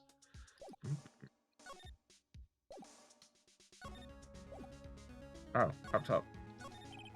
What's this about Miss Andrews having a dependent nature? Adrian Andrews' attempt at suicide was a few days after the death of the Impacts. And why did Adrian Andrews think about committing suicide? Because she had apparently lost her will to live. Lost her will? But why would she? Her pillar of strength, her mentor, Celeste Impacts, was gone forever, that's why. A secret I could never. The plot thickens? How would that ever happen? You know who else had a secret? I feel like I don't need to say their name. Why would that... is this what they call following someone to the grave? After her attempted suicide, Adrian Andrews started attending counseling sessions. She is someone who needs a person whom she can trust absolutely, and once she finds that person, she'll do anything she can to keep them near. Without such an anchor in her life, her crippling anxiety stifles her ability to live. And that's the nature of her true dependency on others. Your mom. Wow! Wow, I meant acro. How dare you? When Celeste Impact suddenly committed suicide, the world before her turned pitch dark. That's according to Adrian Andrews herself. Then that means her super confident attitude is all a facade. She's only copying her mentor's behavior to hold herself together. How terrible. In my head, and again, I guess like maybe I'm just sort of like, I put random things together and I'm like, maybe. In my head, I'm like, was Adrian Andrews lovers with Miss Impacts, and that's why she was so distraught. It's it like I understand a mentor figure, but I feel like just because your mentor dies, that's a really long stretch to them wanting to go yourself. I'm like, if there's more to it, what if they were lovers? But then maybe I'm thinking the same along the lines as why isn't Phoenix lovers with Edgeworth, you know?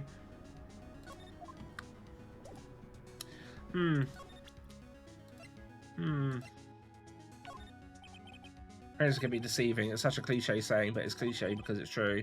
Miss Andrews, to think that behind her unwavering brave front, she'd been hiding a weakness from fear. So maybe I should go talk to her again then.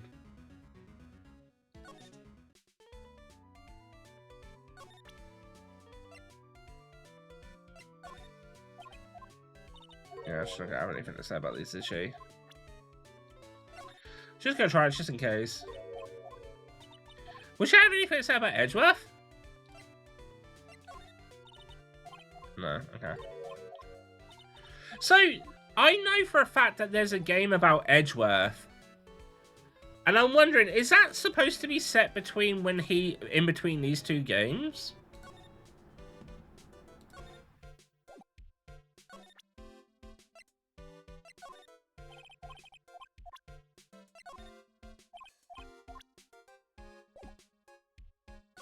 Yeah. Oh, it is! Oh, okay, that's cool.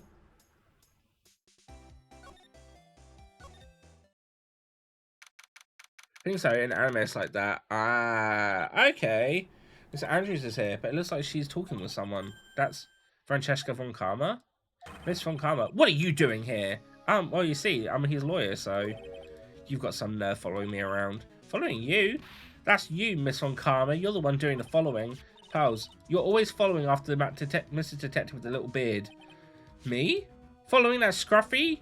Don't make me laugh. Let me show you something interesting, little girl. What is that? An electromagnetic receiver. I planted a tracking device on that detective, and with this, I know that every fool's move. So that noise we heard. So she is stalking him. I feel really sorry for that poor Detective Gumshoe now. Now then, let's stop wasting time. Adrian Andrews. Yes? Think hard about what you just discussed, understood? Alright. What were those two talking about? Mr. Andrews, she seems a little dazed, doesn't she? Motive for murder. Do you have any ideas as to why Mr. Corridor was murdered?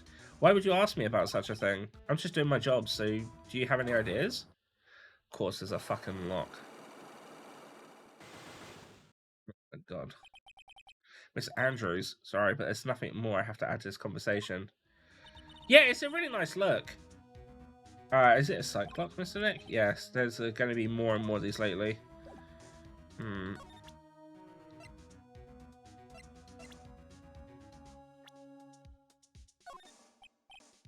Look at this. Okay.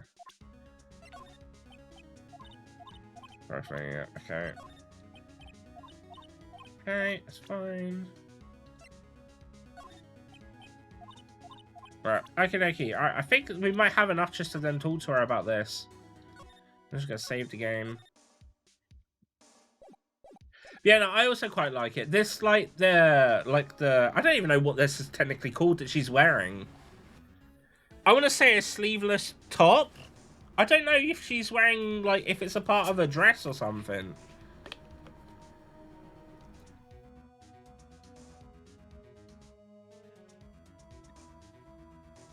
But yeah. I like to wear them too. I can imagine. You got those nice strong arms, so... I imagine you looking very good in it.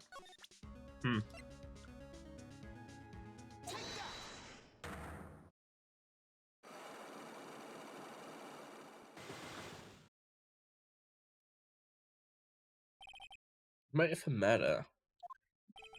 Why was Juan murdered? If you ask me, I think you know the reason he was killed.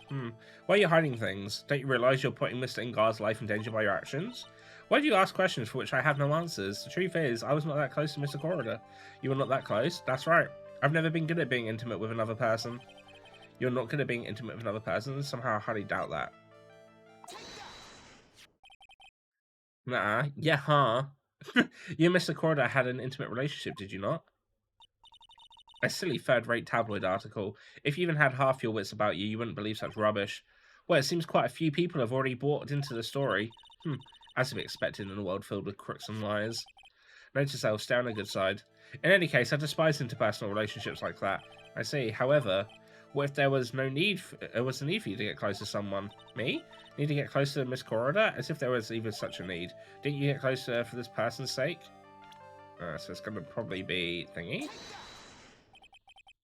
Celeste impacts your mentor? How do you know about Celeste? Miss Impacts, she committed suicide, didn't she? But it looks like no one knows why. Right before her death, she was Swan's manager. So I believe you got close to Miss Corridor so you could find out more about her suicide. You have a great imagination. You may have a future yet as a slimy muckraker? For a putrid third-rate tabloid. Miss Andrews, there is no mystery surrounding her death, none. It would be pointless for me to force myself into a relationship for nothing. Is that really true? Was there really no mystery at all? I don't believe that you were completely at ease with her suicide. Oh yeah, because she was... would this be her suicide?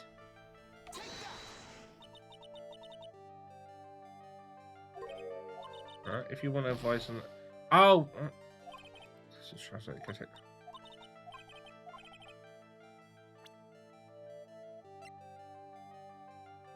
I thought... Oh, I assumed it was going to be her one. Alright. Miss Impact's suicide note was never found, was it? It looks like the police were under the suspicion that someone had hidden it. Like maybe the person who discovered her body, Mr. Corridor. Think you're close to the first trial? Possibly, yeah. I'm assuming there's going to be, like, 2 investigations and 2 trials. Because that's kind of what happened with the last one of the first game. Juan? And Mr. Andrews, I believe, you thought the same thing. That is why you became intimate with Mr. Corridor. I sat by quietly and listened to your insulting ramblings long enough. It's true that Celeste was my mentor, however, allow me to say this again, it had nothing to do with me. I didn't even know that her suicide note was never found. I'm a person who doesn't care about what goes on in the lives of others. That's the impression you like to give. However, I don't think that's who you really are. What? I have evidence that says otherwise. Chris, that's so special to you. Now it's her one. Miss Andrews, you nearly went through with it too, didn't you? Went through with what? Ending your life? Miss Andrews, you look and act like a strong woman who has it all together. You don't say ask for anyone's help, replying only to... help relying on someone yourself? Yes, I've been very independent ever since I can remember. However, that is all just a lie, a facade. You've always searched out for people on whom you can depend on. You were dependent on Mr. Impacts, weren't you? Which is why, when she passed away, you lost everything you had. Stop! When Celeste passed away so suddenly like that, I died a death of my own, but no matter how hard I tried, I couldn't stop thinking about what had become of her note. You must have heard about the police report, the one that said the police suspected Mr. Corridor of hiding her note. You heard about it and thought to recover it from him by getting closer, am I right? If that's the case, then everything changes. What do you mean? What topic did we start this conversation again? It was why was the victim killed? Exactly. Somehow, Miss Andrews, it seems that you have become the one with a reason to want him dead. Me? Miss Impact was everything to you, and then she died, and you would do anything to find out why she was killed herself. Even committed murder. Murder. I done it.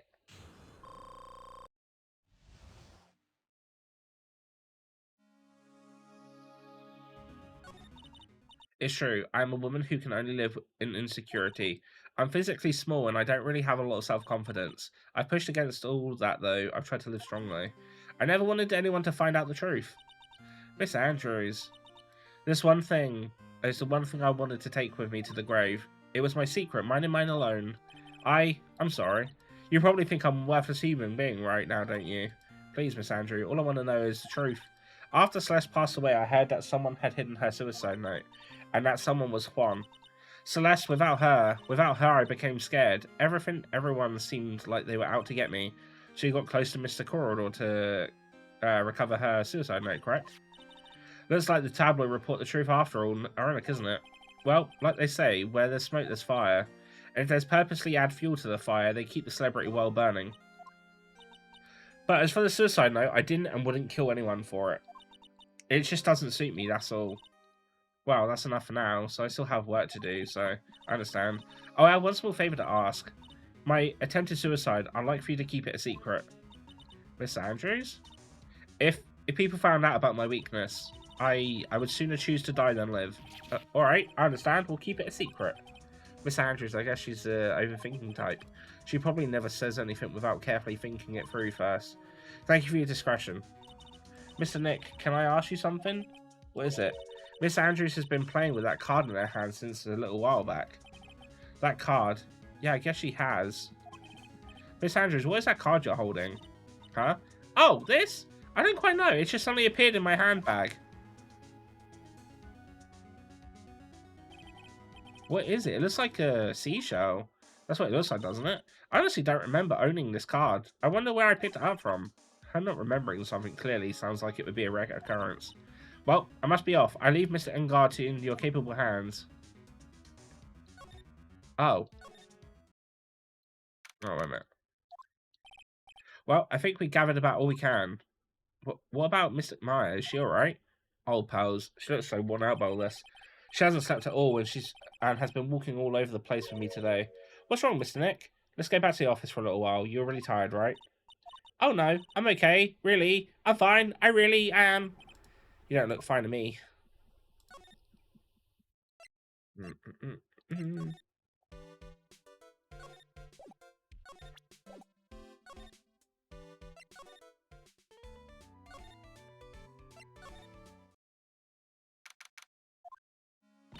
So, what now? Well, we did find one thing out for sure. Miss Andrews has a motive.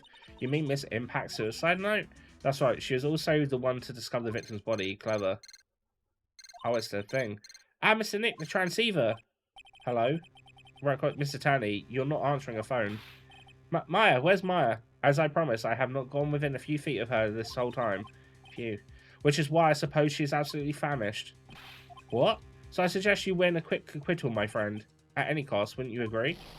Wait, Maya, let me hear her. Very well. Ask my... Maya, is that you? Sis. Ask my sis. Oh. Maya. Maya, damn it. He cut me off. Mr. Maya said ask my sis, didn't she? Sis? What does she mean by that? Come on, Phoenix. You're a hopeless one. Sorry. She looks so weird in the fucking Pearl's outfit. Maya! I have a message from Maya, so come, ask me anything you want about her. How's Maya? She's safe for now. That kidnapper's one to keep his word, it seems. I'm glad to hear she's safe, but Maya, how did you know? As soon as she was locked up, Maya called for me. I read the note she left, then I gathered as much information about her surroundings as I could. That has to be too tight. It really does, right? It really does. She, like, no wonder they don't show more than a bottom, because I imagine that doesn't cover anything past their thighs. I didn't know you could use spirit channeling like that. Pretty smart of her. The kidnapper, what's he like? I don't know. Apparently, Maya went to answer a phone call at the hotel and was drugged there. And she didn't see the face of her attacker. Maya's locked up in a very dark place right now. I'll tell you everything I heard when I was with her. When you were with her?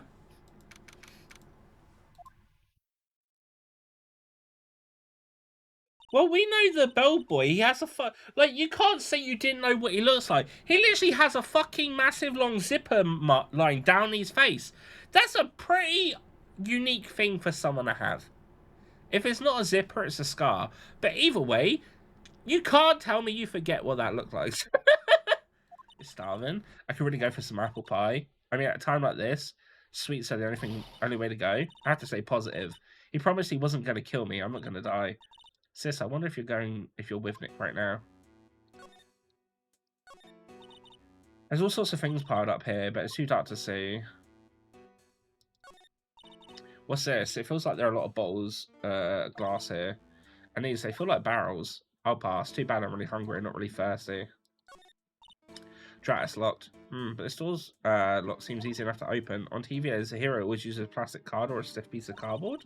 Then click, they magically open the door. I wonder if there's a card that can be found around here. Huh? Someone dropped a card here. It's a seashell card! Kind of looks like a business card, but there's no name on it. It's a picture of a seashell, I think. What a strange card. Ah, that's it. This shell card. If I use this, maybe I can get the door open. This might be my key out of here. I have a feeling this card might be useful. I'm such a genius. Alright, now if you'll excuse me, Mr. Kidnapper. It did it! Okay, now I'm getting the heck out of here. I shouldn't keep Nick waiting or worried.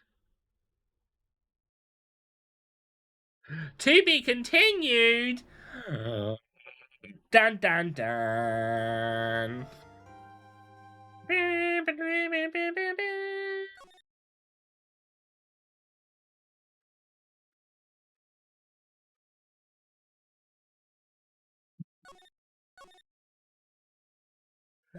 First trial, baby!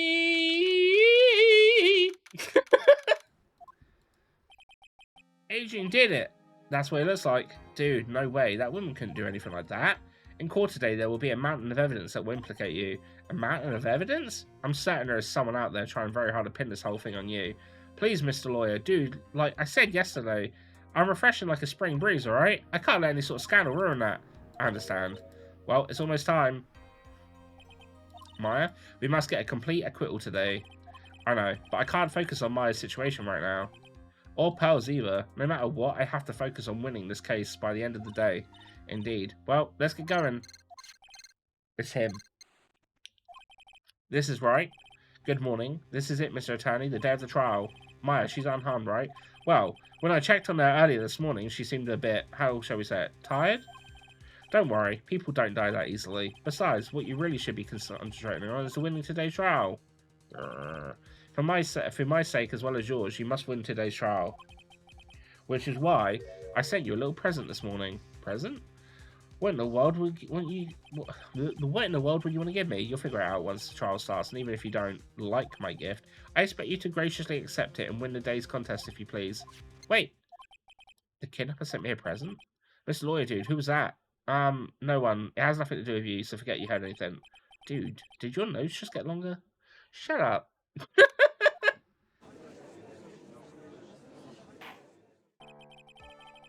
Court is now in session for the trial of Matt on guard.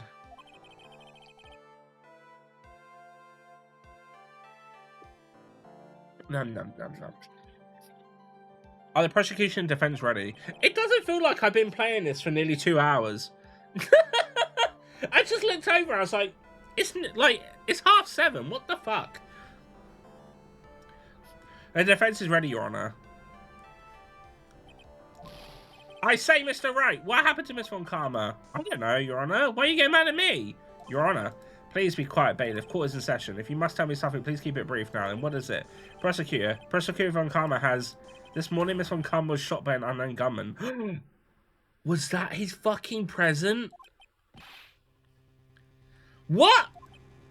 Shot? Somehow, I think this is the present that man was talking about. His present, Ms. Von Karma, is one of the top prosecutors in the country at the moment. If she were to disappear, it would be your advantage. This is totally insane. Miss Von Karma, is she alright? I don't have that answer. She's alive and in stable condition. That's good for you. I thought you were sharp. Edgeworth! Your Honor, due to the circumstances, Miss Francesca Von Karma cannot appear in court today. I will be taking her place. Of course he fucking would be. The prosecution is ready naturally. But first, 5-minute recess to make out with the prosecution. Miss Von Karma was shot in her right shoulder and is currently undergoing surgery. Luckily, I have looked this case over and I'm familiar with the details. The prosecution seek to reprove that the guilt of Miss Matt on guard. The court acknowledges the prosecution. Right. I finally found the answers I was struggling for on my long journey this past year. By the time this case comes to the end, you too will know the answer. Now then, the prosecution would like to call its first witness. You really want to... How can you not play this game and expect them to smash? That's all I'm saying. I rest my case. I don't feel like you need any evidence. It just feels like it screams at you that these two need to smash. You know the one thing I have actually thought when I've been playing this? His friend hasn't been in it. I can't remember his friend's name. But you know, is it Larry or whatever? The one from who was in the couple of cases? He's not been in this one. I was kind of expecting him to pop up at some point. It was Larry! Please bring Detective Gumshoe to the witness stand. Witness, your name and occupation. My name's Dick Gumshoe, sir. I'm a detective down at the precinct for now. For now? After this trial's over, I'm supposed to turn in my badge, sir. Detective Gumshoe. The prosecution has no need for a depressed witness. Lift your head up and face forward like a proud officer, Detective Dick Gumshoe. Yes, sir. Now, let's have your testimony. If we want to explore the various facets of this case, we must start with that. Get ready, Phoenix. This is going to be one very tough, rough fight. I don't know if he's in this one. Yeah, it would have been good to have Edgeworth as my opponent. The answer he was struggling for is interesting. Show me what answer you finally found.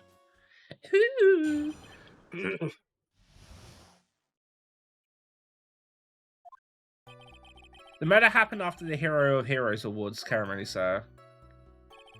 The victim, Juan, was found dead in his hotel room. After looking into the case of the death, we believe he was definitely murdered. At first, we thought there was something suspicious about the empty guitar case. However, we later found out that the guitar case had nothing to do with the murder. I know, but it is suspect, though.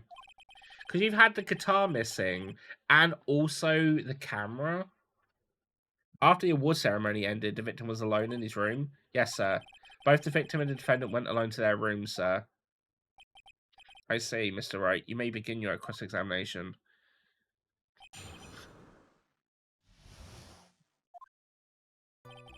Right. Would you please give us a brief timeline of what happened after the ceremony? Okay, pal. The ceremony started at 6 PM. It ended around 8 PM, and then there was a short break. A special post-ceremony show was supposed to start in the lobby 30 minutes later. And that's when the victim's body was found, correct? Which is to say the murder occurred during the 30-minute break period. Please continue with the testimony. What was under his hotel room? The person who discovered the victim's body was Adrian Andrews, correct? Yeah. Who is this Adrian Andrews you're talking about? She's the defendant Matt Ungar's manager. She's a really pretty lady, sir.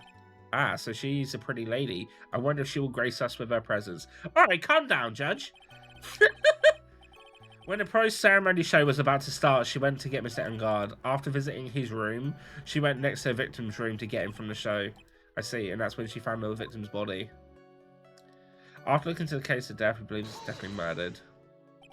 The cause of death wasn't that because Mr. Coroner was stabbed in his chest. Only a careless amateur would have believed something so brainless as that. They take a good hard look at the crime photo. Now the real process Simpy, I know. If it wasn't Regina, now it's her. Now, real pro's attention would be drawn here to this bandana. Oh, strangulation? Banana. He's banned out. I'm not gonna lie, I actually read it as banana first. So I'm with the judge on this one.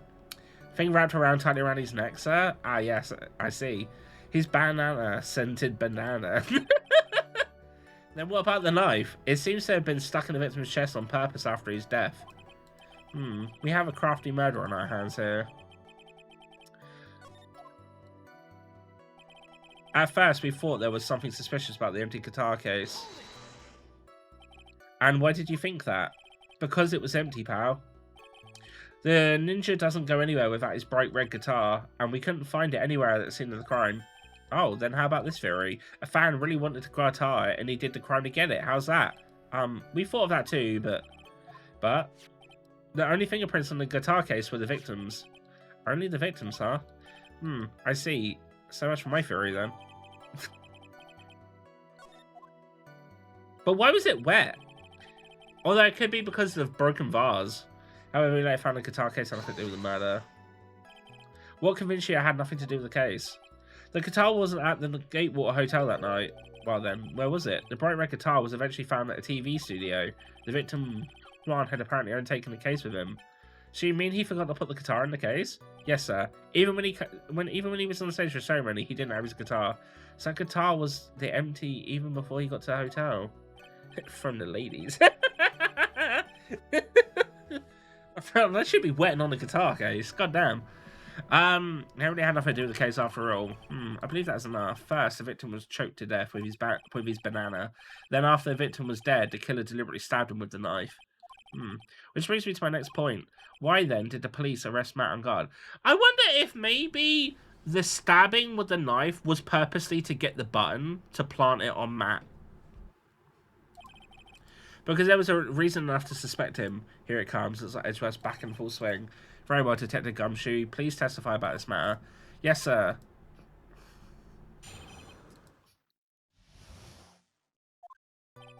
Matt and God was with Matt and Juan were huge rivals with each other. They each thought the other's guy was in his way. That's the motive enough in my book. As for evidence, says the ninja's button. It was ripped off the ninja's costume and was found in the hakama. The defendant's fingerprints were also all over the knife. The defendants brought the knife for the crime, which makes this premeditated murder. So the defendant's fingerprints were found on the knife used in the stabbing. That was sort of the sticky. It was sort of sticky on the handle, so fingerprints came out pretty clearly, sir. Yeah, but it was obviously when he was eating T-bone steak with his manager. And there's this button that was found on the defendant's clothes, was it? And this button also covered in blood. Yeah, so we know that the blood on it is the victim's blood, sir. What? All this points very clearly to the defendant, doesn't it? Yes, it most certainly does, Your Honour. Ready to give in yet, right? I'll find it a hole in your argument. We'll find his hole. You can press as hard as you like. Oh, yeah, and just hurry up with your usual pointless questions. I really hope that when they done the anime, they like made them have like real sexual tension. Otherwise, they missed out. Matt and God and Juan were huge rivals. Yep. But in terms of popularity, Mr. Ungard won, did he not? Yeah. But you know what's ironic, pal? Juan was always one step behind Mr. Ungard and everything. This year, it seemed like he'd finally caught up, ready for the big final showdown. But Mr. Corridor lost the Grand Prix in the end. That's too bad. He must have been pretty downhearted after losing. I wonder if someone took the guitar out of the case so he would lose. They each fought... But also, who always carries a guitar around, doesn't notice, even just by carrying a guitar case, that you're missing a guitar? He's pretty dumb. Wait just 1 second here. Mr. Ungar was beating Mr. Corridor in the popularity polls. Well, yeah, I guess, but... Which means that in the defendant's eyes, the victim was not a rival at all. Which means he had no motive to kill at all. I quite agree. Well, Detective, it's not. Well, I guess if you put it that way, then yeah, the defendant would have had no motive. Detective, I'm beginning to see why you were fired. Eh? No, not you too, Miss Edgeworth, so that's... I look forward to your pension negotiations. No! Now, Detective, let's continue with the testimony. No, not my poor pension too. Detective, if you value your money, I suggest you proceed. Yes, sir. We can talk about my pension later, sir. What about what I was saying? Hello, anyone? As for evidence, this button. Do you have any proof that the button belonged to a victim? Huh? What do you mean, pal? Oh, let me put it this way. I'm asking if you have any evidence to back up your claim that this button was ripped off the ninja's costume. Huh? But you can't tell just by looking at it. And the victim's blood is on it. Anyone could have smeared that blood on there afterwards. Mr. Edgeworth, help me, sir. Alright, I knew it had to be this piece of evidence. Now to reel this one in. Fred. Huh? The button was attached to the costume by Fred, obviously. And that thread snapped when the button was torn off. If you match up the ends of the thread of the costume and the thread of the button, it's a perfect match. Yeah, that's it. They're a perfect match, pal. Ugh, that's Edgeworth for you. Never misses a beat. When was this button found? Pretty soon after the body was found, we rounded up everyone who knew Mr. Corridor, and then we did a search on them all. That was when we found the button. So it was almost immediately after the murder. The police didn't have the free time to lollygag and play tricks unlike some people. What's he trying to say about me here? The defendant's fingerprints were also all over the knife. Oh, wait, shit. No, goddammit! How were the fingerprints arranged on the knife? Huh? What do you mean? By examining the fingerprints, you can determine how the defendant held the knife. For example, did he hold it normally or overhand? Oh, is that what you meant? Well, we didn't actually think of that. I can't believe the bumbling of this department. Hopeless. Were you paying attention to this testimony, right? The defendant's fingerprints were all over the knife. There is no way to determine how the knife was held at the moment of the murder. So this defendant the owner of this knife then? No. The defendant brought the knife from the crime, which makes this so I think we have to do the knife because it says Gatewater. There is no way that this was a premeditated murder, even if he brought the knife. Sorry, pal, this isn't some pocket knife. It doesn't fold, so it's not great for walking around hit with either.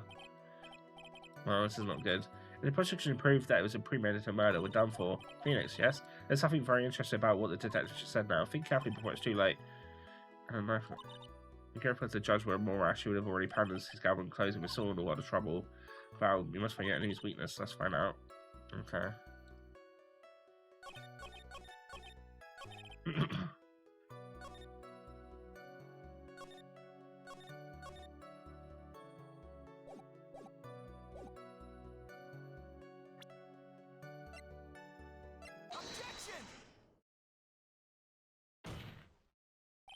Wait a second. What? So the basis of your argument was that this was premeditated murder is simply that. My client brought a knife beforehand. That's right, pal. The defendant. Did not buy this knife? Huh? Take a good look at the handle of this knife and you'll see what I'm talking about. Huh? It has Gatewater still set on to the handle. Gatewater? I think I've heard that name somewhere before. That's the name of the hotel. The Gatewater Hotel. Oh. Uh-oh. The murder knife was actually property of the hotel, which means this murder was not premeditated.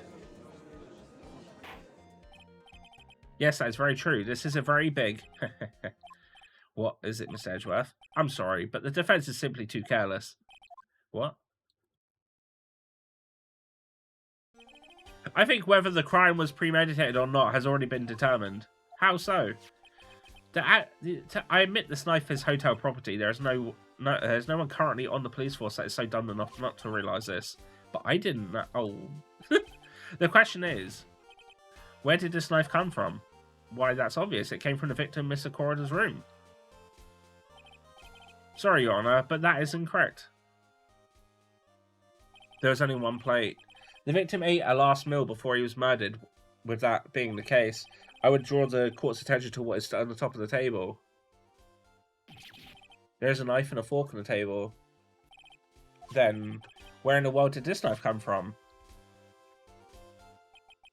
If it pleases the court, I would like us to recall the room of the defendant, Mr. Matt Angard. Especially what was on top of his table. There is something missing. Perhaps it's an... Oh yeah, my camera's kind of covering it a little bit. There's a missing knife. We investigated the leftover dishes and for fingerprints, and while we were investigating, we came to the conclusion that Mr. Angard's knife was missing. Mr. Angard has gone to the victim's room with the knife he had used during dinner. Why would he carry a knife on a visit? To kill, of course. And with that, I believe the prosecution has proven this was premeditated murder. Amazing, Mr. Edgeworth. Absolutely brilliant. A brilliantly clear deduction. It seems like Edgeworth had this plan from the very beginning. This must be one of those traps, and I just walked headlong into it. Yeah. A metal weapon with fingerprints and a button from the victim's costume. There is quite a sizable amount of evidence here. I can safely say that any further deliberation is a waste of your honour's time. Although, I wouldn't mind if the defence were to present evidence were not yet shown to the court. Evidence not yet shown? He means evidence that court hasn't seen yet. In other words, new evidence. What does the defence have to say about this, Mr. Wright? Well, Phoenix. The judge is favouring the prosecution right now. Oh, I'm going to save the game. Likelihood of me choosing the incorrect thing is going to be high. If we answer with something wrong here, that gavel of his will be ringing out a sound of our defeat. Mr. Wright, do you have some important... Actually, I do? There's one thing. One piece of evidence that catches my attention. Something that this court has yet to see. Mr. Wright, I will say this one more time. I don't feel this trial needs to continue at all. However, I'm giving you one chance on only one. What judge is saying, right, is don't try pulling one of your usual bluffs here. I mess this up as a sentence for all.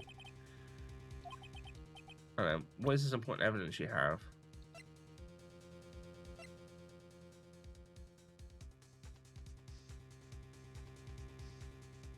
I feel like it's the wine glass. Fuck it, we ball. This is a wine glass, is it not? Please look at the photo of the crime scene one more time. The scene is a mess because of the victim's struggle against his assailant. The vase was broken, his makeup all over the floor. These were all things that were at one point sitting on top of the dresser. Well, yes, I see your point.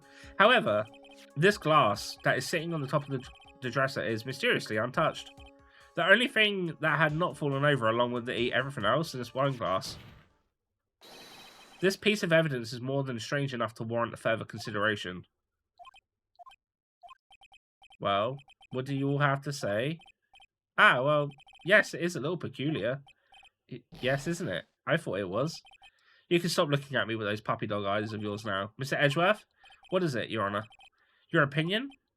You don't need my opinion, because there is no special meaning to that glass. What? It's safe to say that the glass was set there after the crime took place.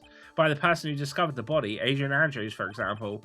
She could have easily begun shot and she set the glass down without thinking. That does sound very plausible, Mr. Wright. Could Miss Andrews really have seen that glass down without thinking? I want to say no. But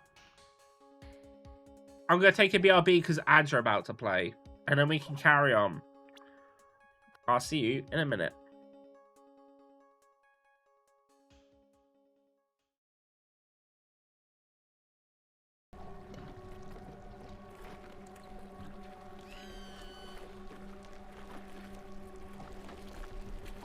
Oh my god, I got a trophy for sacrificing the gnome! Fuck the gnomes! This is my story! Ah, balls. Damn it.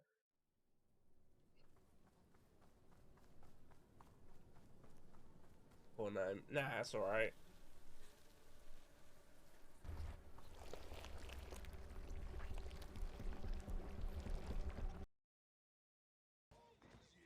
Oh, hello, Iron Fist. Hi, Iron Fist. No. Get away from my healer! Oh my god. Yeah. God, there is someone on point.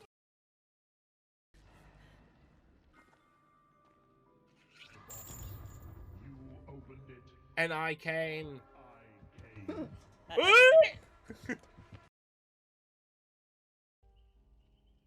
Don't want to take any more of Casey's sleep time. I'm fine. I don't need sleep. You need sleep. No. Sleep is for the weak. And you know, to be awake and functioning. Maybe. Unless those who do that are weak. Is that what you're saying, Casey? No. I didn't directly say it. Everyone will I remember didn't this. directly say it, but I implied it heavily. Maybe. Is anyone alive? I'm up here every time I look over the ledge that you see the child. Hey, how the hell did you get up there? Parkour? Fair enough.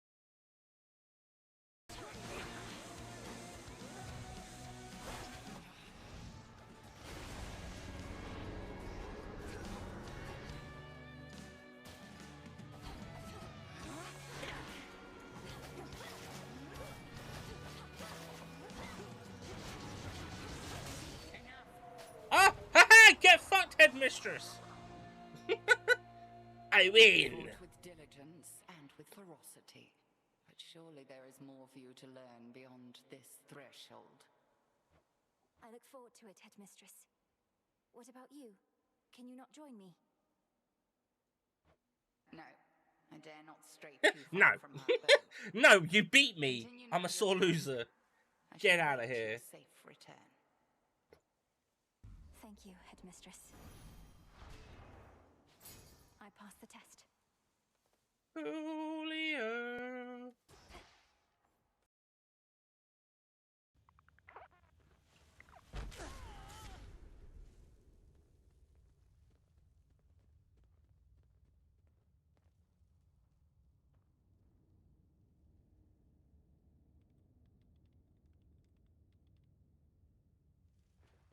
Oh, man. I'm sorry. I broke your vault. I just got so excited and I wanted to do a good job and I kept pedaling faster. And then fucking Piper's like, I can finally go on the computer. Please don't kick me out.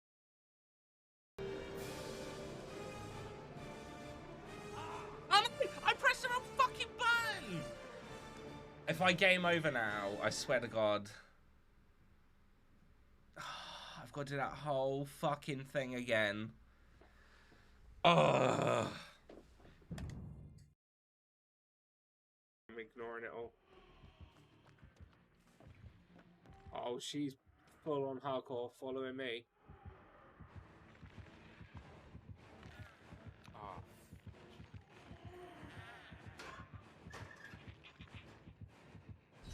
Oh!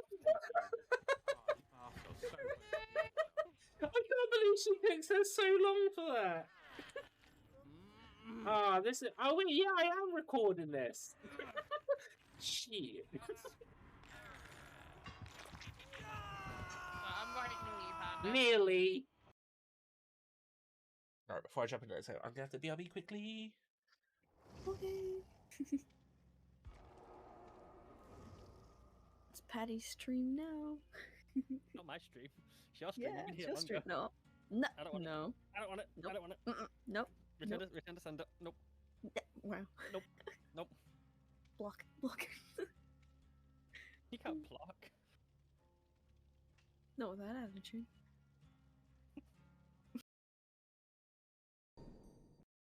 I'm back. And you stop it. I'll pee on you instead. Huh? You want that? Huh? Huh?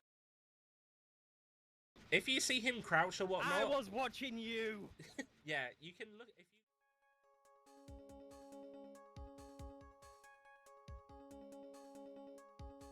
Typical. As soon as I click the button for it to change scenes, I then had to fucking sneeze. Right. There's no way. Week here, the trial's over. I can look. For now, I should trust my instinct and point with certainty. They might fall for it if you're thought-provoking enough. The defense would like to challenge the prosecution's theory. We would like to see something that proves it was Miss Andrews who set the cup on the table. You turn the situation on its head, again, as usual. Mr. Edgeworth, do you have any proof that to back up your claim? There's no way he has any. He's just bluffing. Unlike Mr. Wright, I never say anything unless I have the evidence to support it. What? You're not thinking hard enough today, right? Did you think the wine glass escaped my notice? Then... Of course it had been thoroughly inspected for fingerprints. Fingerprints? There were only one set of fingerprints left on this wine glass. Only one? Well, whose were they? They were not the victims, nor the defendants. Rather, they were of one Adrian Andrews. What? Wine glass updated in the court record. That's why I said that the person who discovered the body had left it there. Are we done here, Mr. Wright? Grr, I can't believe I fell into another trap. Miss Andrews was probably holding the glass when she went to see Mr. Corridor.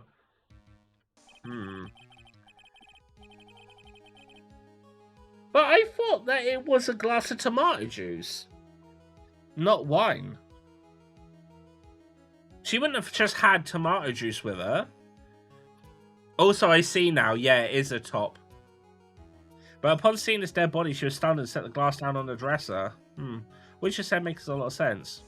Now, do you see, right? You can't change any part of my scenarios. It explains everything all too well. I thought long and hard this past year about what it means to be a prosecutor, and from here on out, I will show you the answer I have to come to discover. Wait a sec, Mr. Edgeworth.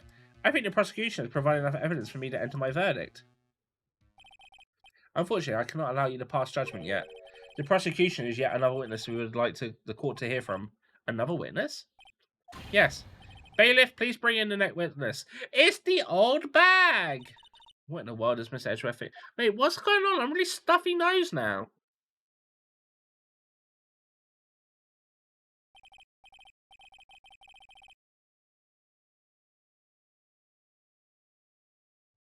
I feel all sniffly now. What the fuck? Now then, witness, please state your name and occupation. Witness, your name and occupation. Rat-tat-tat-tat-tat-tat-tat. Heh, gotcha. I wonder what happened to the calm composure he had earlier. Oh, edgy boy, it's been, what, a year since we last met, hasn't it? You should be more than happy to see me. I saw the report with her testimony, but who knew that under that helmet? It was the Wicked Witch of the witness stand. I tell you, this time I know what I'm supposed to do. So today I'm going to tell you anything and everything. Even things that don't have to do with that little terrible crime. Miss Witness, that terrible crime is all the court needs to know. Rat-tat-tat-tat-tat-tat. Shush, I'm talking to my dear Edgy Wedgie right now. Don't interrupt us, Gramps. Yes, madam. No, please, by all means, interrupt her, please. Anyway, witness your testimony, please. It's true what they say that youth are hot-headed nowadays. Not that I mind at all, Edgy. Now then, what should I start with? The witness was on security detail at the hotel on the night of the murder. Is this correct, Miss Oldbag? It was a great job being able to see my dearie Juan. It was almost too much for my little heart to handle. You mean you were a fan of the victim?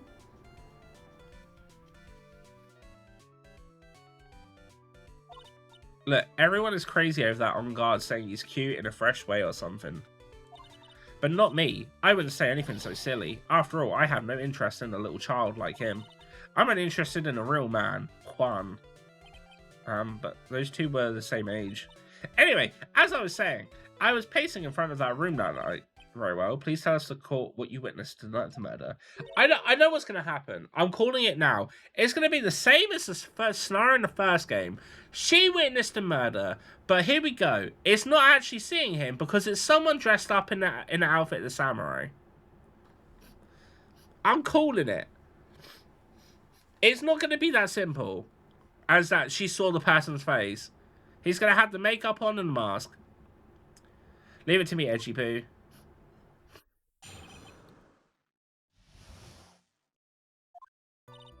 Anyway, after the ceremony, I went to pace around the hallway in front of his room. There was something I was interested in finding out, you know? Well, since I was on the job, I made sure to keep a good eye out for the whole time.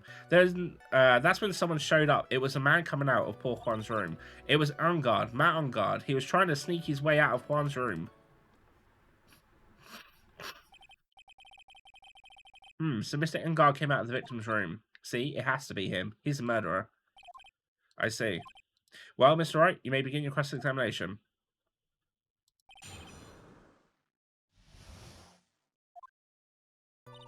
Anyway, after ceremony, I went to pace around the room. Miss Oldbag, what was your post on that night? The lobby. I was supposed to help set up the stage for that trifling show, but I refused to help. I'll have you know, it was for that lead-headed samurai show. Here, I even took out a few of the nails. Maybe it was a good thing the show didn't go on. Besides, that manager with the glasses seemed to be working harder at it without me. So I thought I'd take a break and spread my wings a little.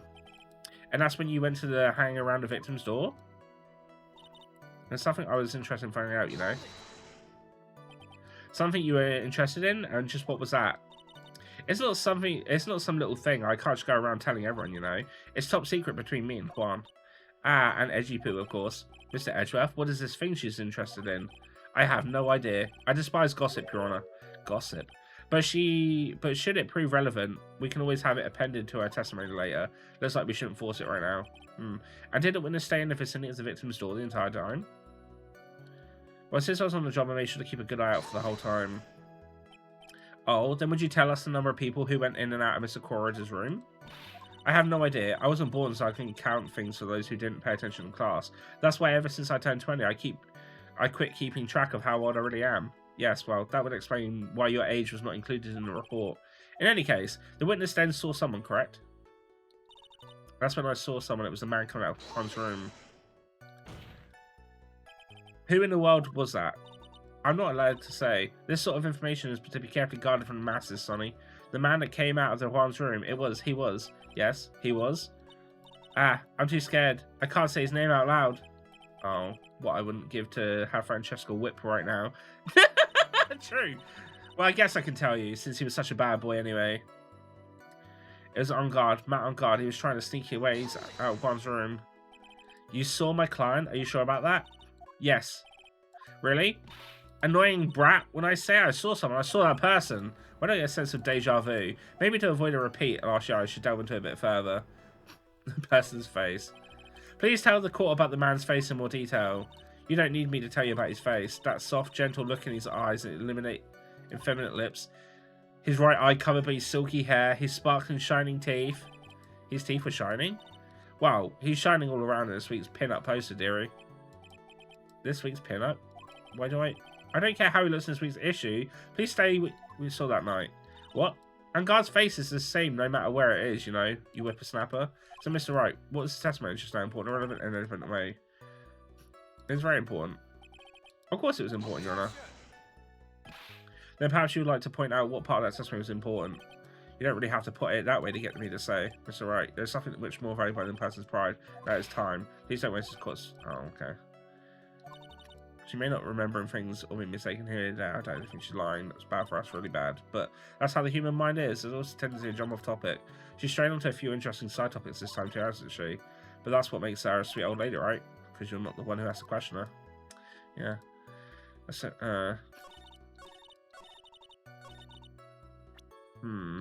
I feel like it's one of the other two. I feel like there's something there, though.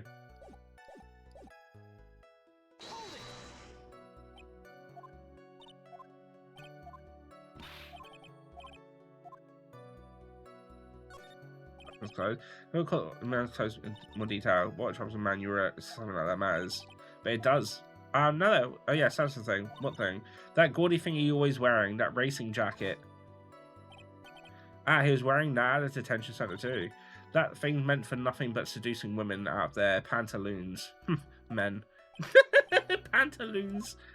That was right. Yeah, okay. It was very important.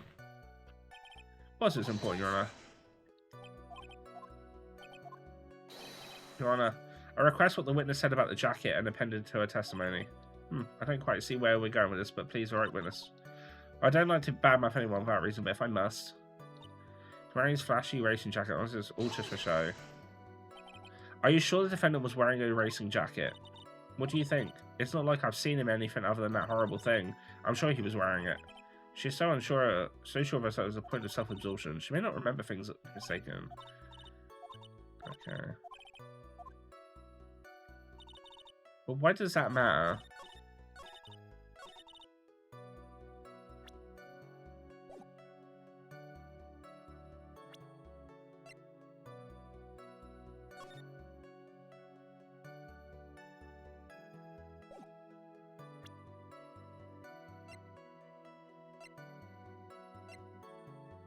I feel like doing that picture. Hang on a minute.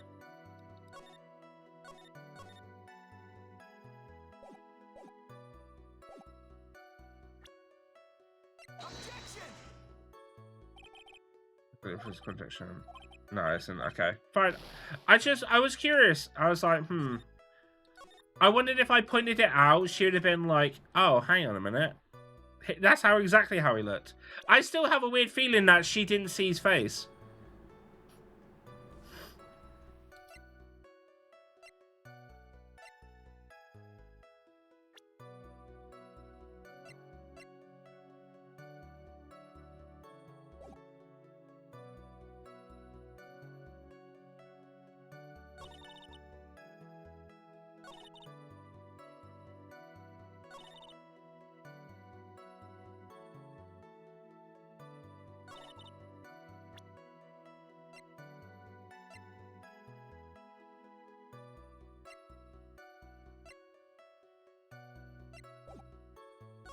Right, hang on a minute.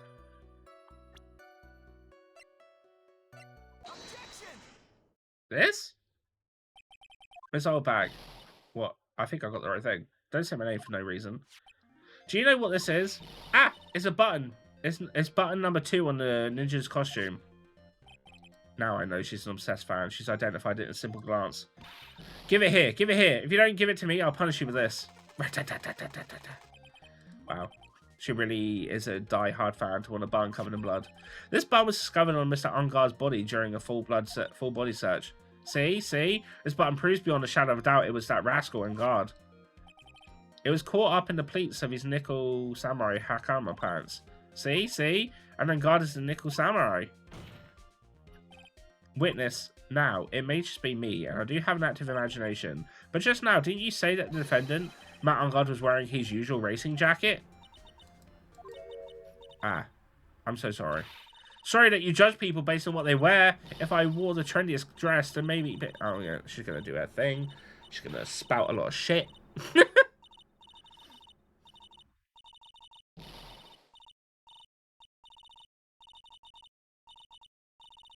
She done? Now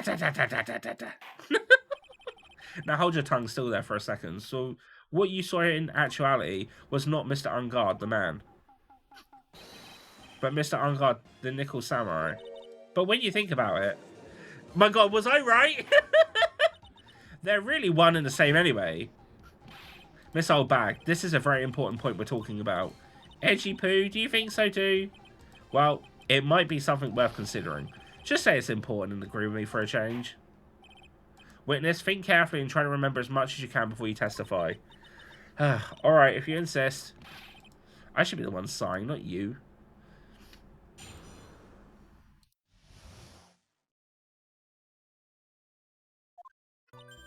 On guard, yes, now I remember. The samurai, that's right, it was the samurai that I saw. Yes, it would have been convenient for him to wear his costume during the murder. He had to go to that post-ceremony stage show, right? After the crime, you know? He must have worn that nickel samurai costume when he was stabbing poor Juan. I knew it. I knew you'd say he was inside that costume. What? Did you think there could have been someone else inside that costume? Don't be a bad little boy thinking such rude things. But the possibility does exist. Ah, youngins today. I told you there's no way it was anyone else. How do you know that? Because I said so, and what I say is the truth. At least she's just as delightful as a witness as she was a year ago. Mr. Wright, you may cross-examine. My God. Imagine actually having to deal with her and, like, from day to day in life. Fuck me.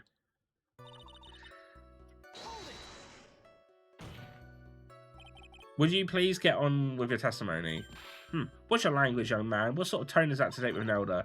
My youthfulness isn't what it used to be, so you should forgive me for everything. If you keep on barking at me like that, I'll start singing at the top of my lungs. What? A striking figure by the sea, standing all alone is he. He's the nickel samurai.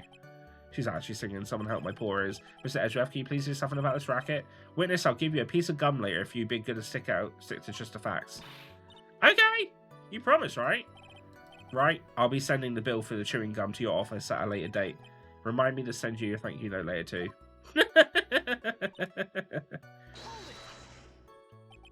Be a little more careful with your testimony, please. Not too long ago you said he was wearing his racing jacket and now he's not. Not too long ago. Then let me ask you this. When you were itty bitty, what was your grand dream? Huh? What did you want to be when you grow up? Whippersnapper? My dream, huh? Well, I wanted to be a Judge Whackner, hero of the public court. So what? See? And look where you are now. You're not the Judge Whackner, are you? Are you? Well, what I said earlier. Who puts any weight into things like that? The now is everything. I can't be held responsible for the past. Since when did court become theatrics over testimonies? All that matters is that man was inside that costume. Isn't that enough? Convenient for him to wear the costume during a murder. I got an achievement, apparently. And why would that be? That way, no one can see his face, of course. But there's still no advantage for him that I can see. In fact, you would think that the costume would make him stand out all the more. You are such an annoying child, you know that? You disagree with everything I say. Isn't that what you're always doing to me? I got it. Maybe I was more troublesome for him to change in and out of his costume. Where was there anyone else scheduled to appear at the post-ceremony show? Well, all the contestants were supposed to go on stage in a friendly gesture thing, and that included the ninja? Of course it included him. That's why On Guard came out of my dear Juan's room. I didn't give it a second thought. I see. Well, anyway. So he must have sworn... So let me ask you one time. The person you saw, it was really the samurai. As showy as ever, haven't I been saying that from the very beginning? Can I throw in a towel yet? You don't need to think too hard on this one, huh? There's a contradiction in a testimony that's sitting in plain sight. The question is what a contradiction means for us. We'll have to figure out what you're talking about first, but okay.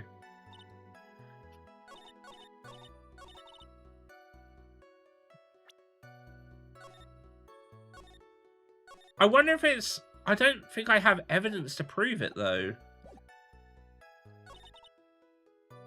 Because she said that he had to go to that, but he wasn't planning to do that. But I don't think we have anything to say that that was happening.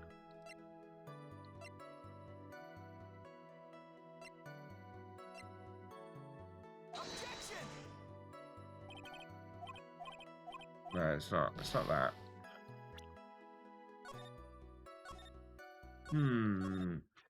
What's the evidence then? It contradicts. It says stabbing. Could it?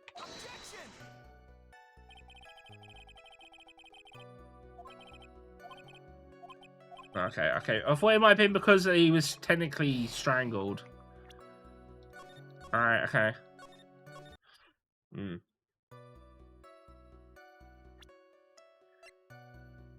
Um...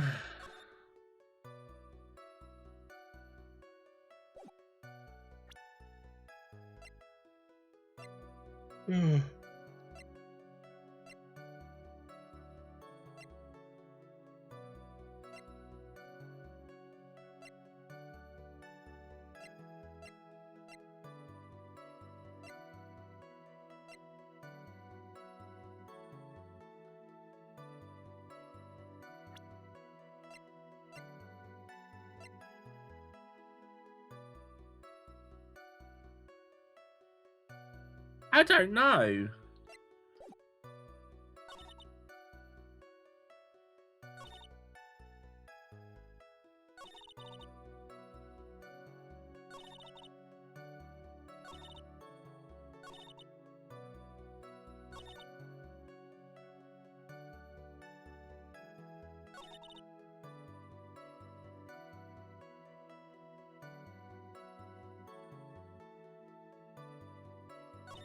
Who, are you still here? Can I have a hint?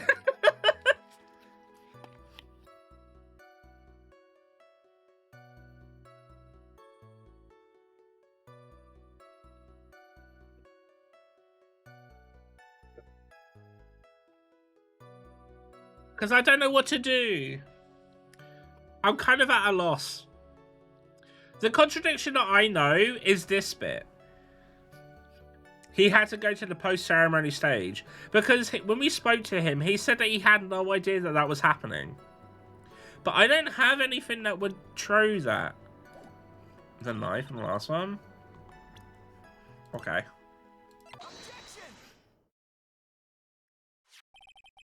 Please take a look at this. Yes, that's a knife. Big deal. If you're trying to scare me with that, I'll have you know it won't work. No, that's not my intention at all. That's the knife that was used in the murder, correct? Your Honor, do you know why this piece of evidence is important to the case? You don't even have to ask. It's because the defendant's fingerprints are on it. Is that what you're driving at? That is exactly what I'm driving at. What are we driving at, and whose car are we driving? If Mr. Argyle was really in the... Oh, I did think about the fact that it was the costume would have prints. But I didn't know... Yeah, okay. Alright, no, fair enough. Then it's impossible for his fingerprints had been left on this knife. Actually, he would have wiped all previous fingerprints on this knife right off. Oh, that's right. The samurai wears gloves, doesn't he? He probably took his gloves off before he began the stabbing. And why would he do something like that? To leave his prints on the metal weapon? There's no way he would do something like that. However, there is one possibility. Then let's hear your possibility. It's very simple. The defendant went on to the victim's room while in costume as the samurai. At that time, the defendant had no intent to murder. He was probably just going to relax and talk with the victim about the stage show.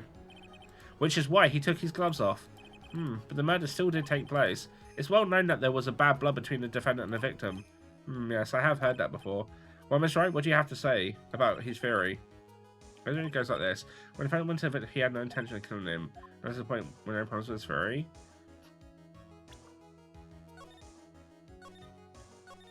I still want to say the whole point is the person didn't plan to go to this thing. There's a contradiction. There's a testimony. What are you blabbing about?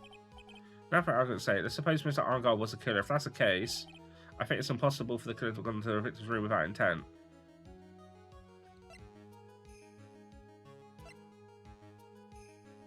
What evidence are we looking for? What the fuck? I don't. Okay. I've got in the victim's room without intent. I don't. What would be the? What would be the intent?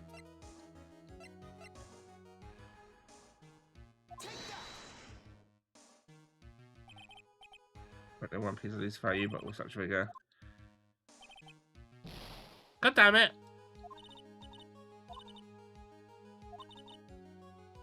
He didn't have a murderous intent from the beginning.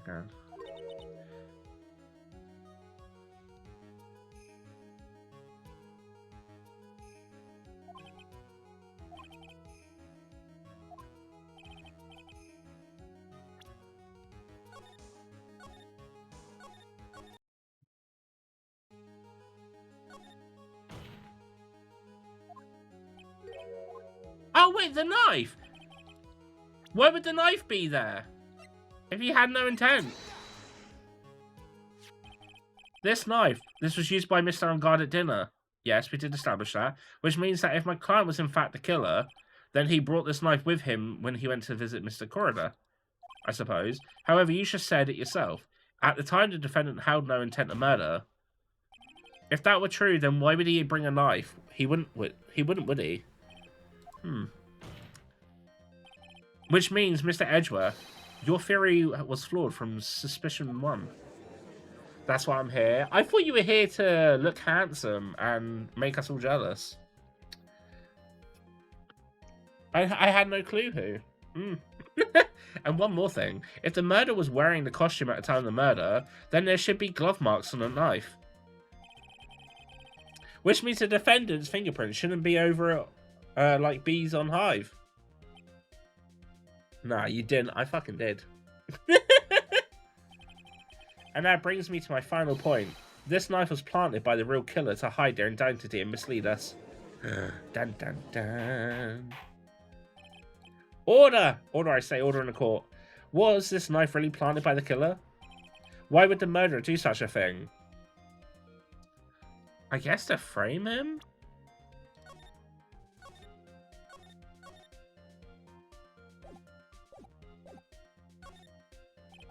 It's to frame my client, Mr. On Guard, of course. To frame? Aren't you forcing the interpretation just a little too hard on this one? But we just established that the witness saw the samurai in costume. And if that were true, then there shouldn't be a single fingerprint on this knife. Grr, witness! Looks like I've made your life a teeny bit more difficult, huh, Edgy Poo? Witness, did you or did you not really see the samurai? Well, I guess at first I might have forgotten, but... Are you saying you mixed up Mr. On Guard with the samurai, his character on TV? But I mean, I can't really do anything about that now. Look, I was waiting around in front of their doors because, well, I wasn't waiting around for the samurai, that's for sure. She wasn't waiting for the samurai. Alright then, who were you waiting around for then? That's top secret to anyone outside of security. I have a feeling that you were waiting for Mr. Juan, am I correct, witness? The way you think, you are a sad amateur with a terrible case of nearsightedness. Amateur? Me? What am I an amateur of? So Obao was waiting around in front of the victim's room, but it doesn't sound like she was waiting for the catch a glimpse of Mr. Corridor. Maybe, Phoenix, maybe the Obao was waiting around for that person. Oh! Adrian?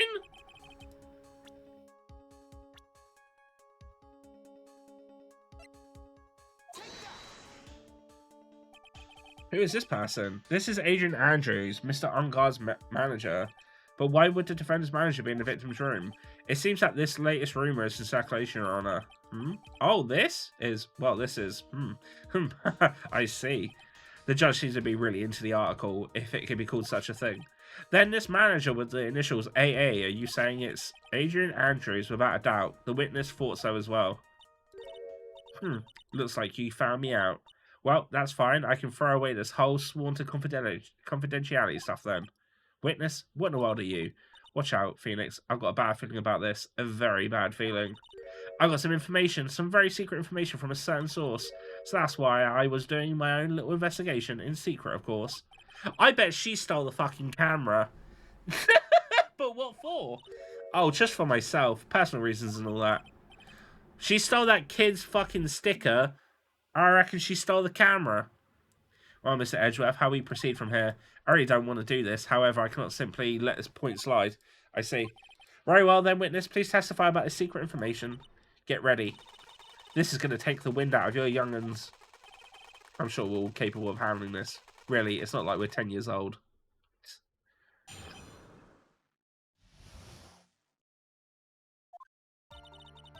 That on guard is one evil, evil man. He thought he could ruin poor Juan by causing a huge scandal. So to do that, he sent his own manager to get in close with Juan. I cannot condone such dirty tricks, so I took action. Oh, and this is top secret. You got that? Nobody else but you and me know yet, okay?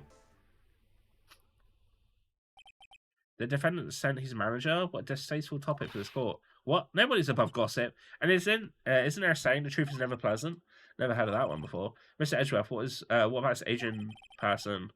We have looked into this matter and found that the truth that our called purpose is in fact baseless gossip.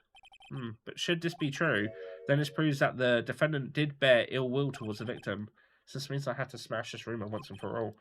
Now then, Mr. Wright, you may cross-examine the witness. Be careful, the old bag seems rather excited about right now. That's right, on guard is nothing but your average foul-blood youth. Well, as the old saying goes, you've got to burn old hags with fire, was what I was going to say. Time to fire up the afterburners and hit the highway in danger zone.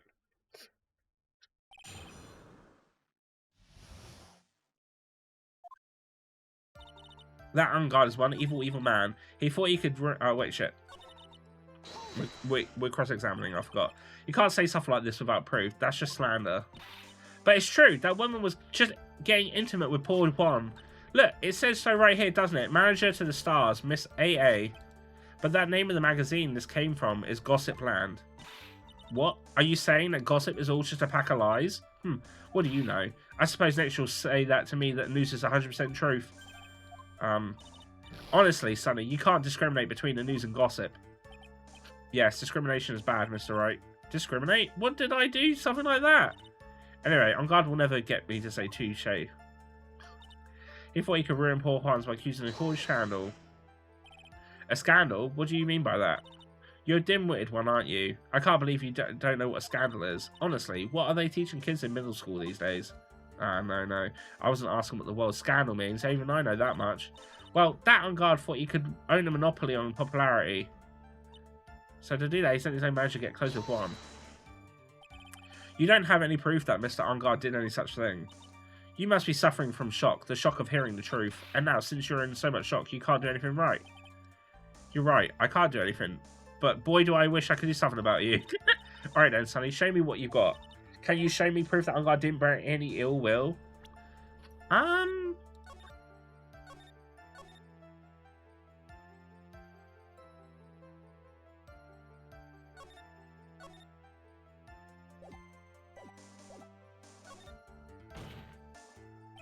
not going to let you push me around all that easily. There's many a man who would have said those exact words and paid dearly for them. You should brace yourself this time. Here's my proof that Mr. God did not hold any ill towards victim. I don't think I have anything.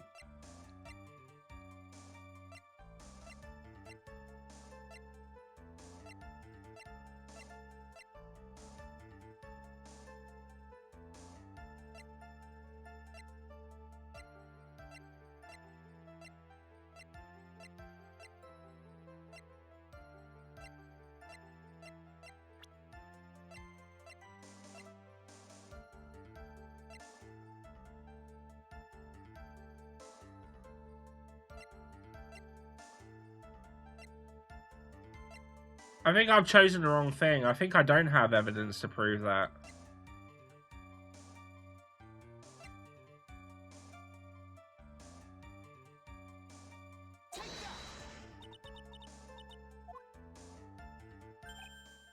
What are you handing over to me for? So you can give that jagged-headed baboon boy a message from me, please. Tell him that no matter what he does, the only thing he's good at is failing. What she said, right? Or should I say baboon boy? Oh.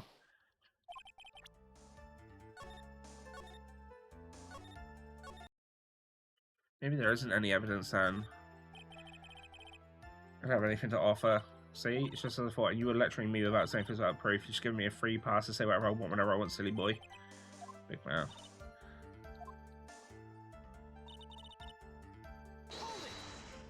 Brain's doing over. Yeah, my brain, like, the thing is as well, my brain's not, like, I'm not braining as well as I would like to be braining. So what do you mean by I took action? Like, I already told you, I was lying in wait close to the crime scene. Once that slimy woman came out of Juan's room, I was going to capture her and teach her a good lesson, something you young'uns need. You were going to teach her a good lesson. I was going to make her eat the damaging beams of my ray gun. Like this. No, stop! Well, it was too bad that the woman didn't come out through the door that night. Okay.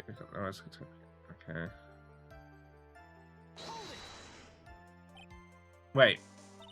What? I'm a busy woman. Tea time with the kids is over. Secret information that no one else knows yet? If that's true, then how do you know there's secret information? Huh? Well, that's because I'm a pro. Yes, that's it. It's a secret. Even if you drilled a hole into my brain, you'll never find out. I don't know what to... So no one else is supposed to know secret information, correct? If that's true, then why do you know it, Miss Old Bag? What? Why are you looking at me like that? Witness? I hate to say it, but this is how you came to acquire it. The investigative photographer, Lotta Hart. Oh yes, I remember that mischievous girl. She reported that she had lost a certain note that she had written to herself. She reported such a thing? On that piece of paper, she had written down some of her impressions about the relationship between the victim and Miss Andrews. What? Outrageous ideas, you say? No. I said impressions. Then everything written on this piece of paper is completely meaningless? Ah! That's it. That's the note.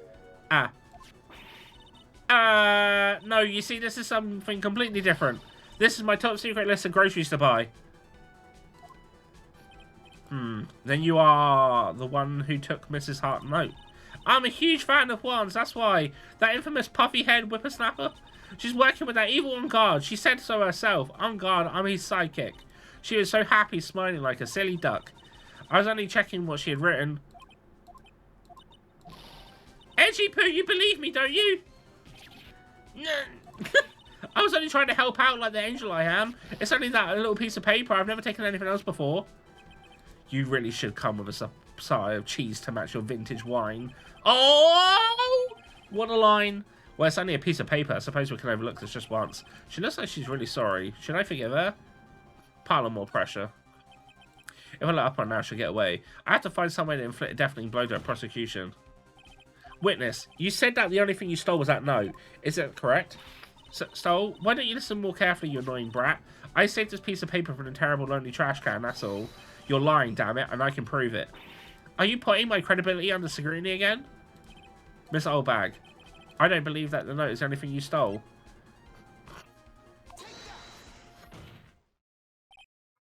Miss Oldbag, that note was with a camera inside its case, wasn't it? A camera? Yesterday, Lotta Hart was raising a huge stink over her camera. She kept saying something like, my sweetie $1,600 camera disappeared on me. Why? Why, witness? What is it, Gramps? If you have the note, then it's only logical that you have the camera too. Grr. Looks like you found me out again, Sonny. Is this the camera you're looking for? Ah, that's... What? Even though I look like this, I'm still a person, you know. I still eat meals like you know and fall in love and borrow things from people. I think your definition of borrow is a little off. I saw that woman's business card and that's when I noticed it said slime bag celebrity photographer extraordinaire. Well, when I saw that, I had to know what sort of pictures she had taken. I'm a professional security guard. It's my business to know these things. Bailiff, check out this camera's photos. Hurry. We must examine them at once.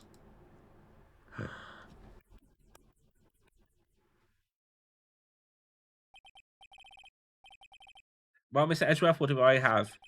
There is only one photo that seems to be relevant to this case. Please present it to the court. This is the samurai. See, I told you, that's the guy I saw. This proves that the witness was not lying earlier about this matter. What does this all mean, Mr. Edgeworth? This photo by itself does not prove that the person is defendant. However, in his own confession, Mr. Ongard clearly stated that at the time of the murder, he was still in his costume. If that is the case, then the samurai is the defendant.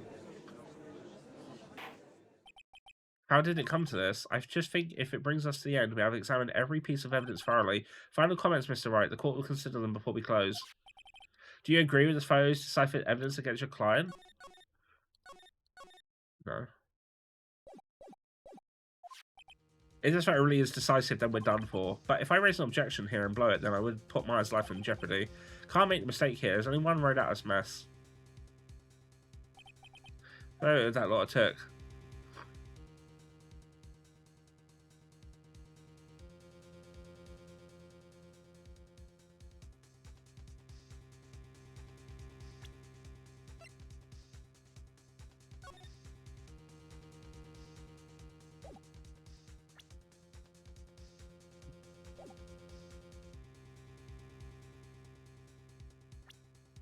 I feel like there's something wrong with it.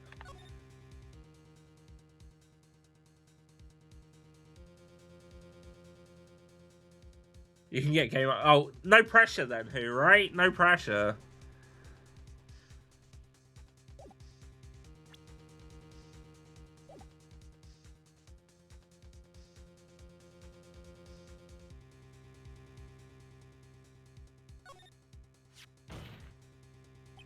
There's something strange with this photo. I knew this was coming right. Your thoughts, Mr. Edgeworth? I think we can all agree there's nothing strange with this photo. There's no way to debunk this photo even with a bunker buster. Debunk with a bunker buster? Is that what you're planning to do, Mr. Wright? Anyway, please look at the photo one more time. If you really believe you can honestly find something wrong with this photo, then you only need one chance, correct? Well, I have to find something wrong with this photo. Where in the head did she take this photo from anyway? It's all about focus. Why can't she... Wait! I think I just realised! Now then, let's hear about your objection. Wait, no.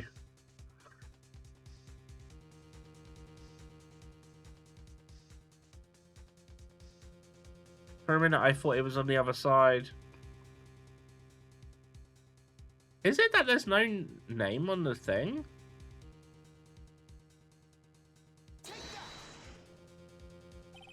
The strange thing is somewhere around here, I think. Somewhere around here, I think. Have I seen something? Oh. Uh-oh. Whoops.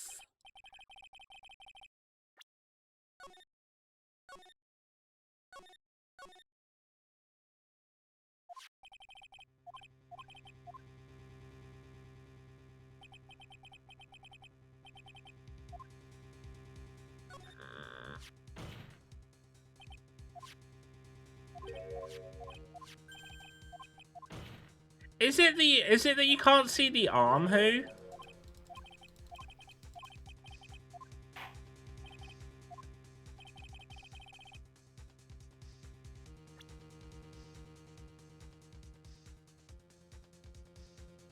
I might need a hint.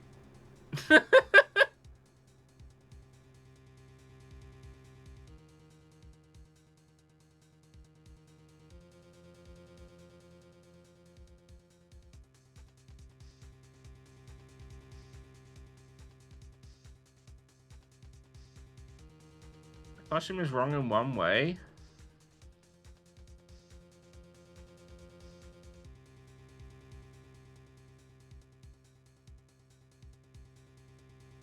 I mean, the only thing that I could tell with the other thing was that he didn't have the weapon, but I wouldn't have thought that would have mattered.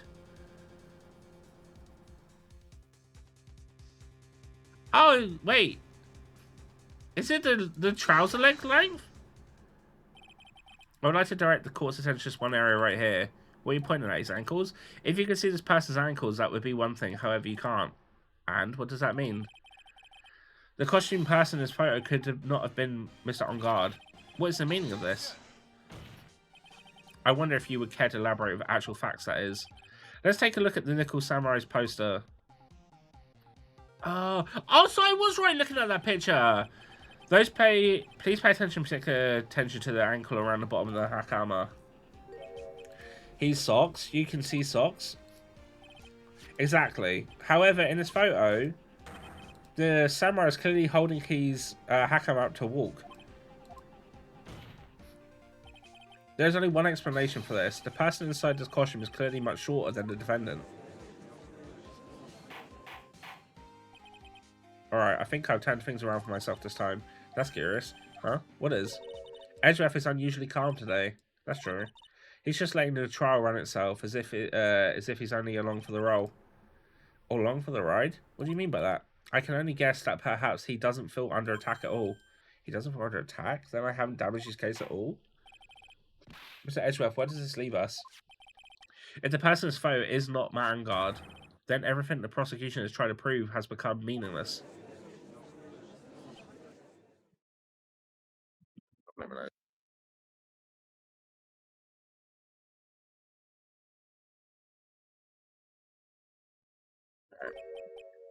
I figured it would come to this. What? Right, I have something I want you to ask you. I think you have proven that this person said the costume is not Matt and Guard. In that case, who is the photo of? Who is the person wearing the costume? Don't stress out over this, Phoenix. It's very simple. What you should be focused on is Ezra's attitude, don't you think? Yeah, why is he so calm? Right, let's hear your thoughts. Who is the person in this photograph? Would it be safe to assume it's Adrian? Adrian Andrews? If you want to know who the samurai is none other than this woman. And why would you say that it must be Miss Andrews? What in the world points you to her? For starters, she's short, and she can freely move in and out of Mr. Engard's room. Finally, she had dinner with Mr. Engard that night, and how does that all add up? It means that it makes it very easy for her to get a certain item. A certain knife with Mr. Engard's fingerprints all over it. The knife that was used as a murder weapon? Why don't you just say what it is, what you want, right? I have to do this now. This is my last chance to turn things around. A defense moves to indict that Miss Adrian Andrews is the murderer of Juan Corrida. It was Miss Andrews who tried to frame the defendant for the crime. Order, order, order. It looks like this trial has hit a most unexpected development. Mr. Edgeworth. Yes, Your Honor. This court is issuing a subpoena for Miss Adrian Andrews. A verdict cannot be passed without her first hearing her testimony. Alright, this is it. This is kind of bad for us. Huh? What do you mean? If Adrian Andrews is summoned to court as a witness, it means that the trial will go on for another day. One more day? Oh. If I don't get a verdict today, then Maya... Now then, we shall sit Miss Andrews' testimony for tomorrow. What am I supposed to do? Raise an objection? Now then. Please, Your Honor, continue the trial. You must pass the verdict today. I can't do that. We cannot hear... I abhor wasting such valuable time. Edgeworth? Your Honor, I request that you please continue with today's trial, but we cannot continue due to this unexpected development. Unexpected development? I think you underestimate me, Your Honor. And what do you mean by that? That Mr. Phoenix Wright would slave his way to I don't know how to pronounce this word. Subpoenaing? Miss Adrian Andrews is all happening according to plan, even if Wright has was a bit slow to catch on. What? What? What is the meaning of your statement, Mr. Edgeworth? Miss Adrian Andrews is currently waiting in the prosecution's lobby. She is the next witness. Everything was just planned out in advance by this man. Somehow I knew there was no way Edgeworth would overlook Miss Andrews. Looks like this battle is far from over. Exactly. Very well. We will call the next witness. However, before we proceed, we should take a 10-minute recess. Please prepare your witness for that time, Mr. Edgeworth. The court will now take 10 minutes recess. That's kind of cool, because I should probably wrap up here. I don't think we're going to get much more done today.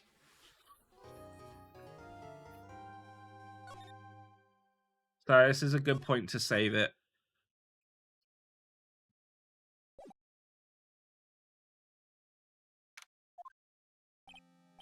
Right. I'm just going to save the game here.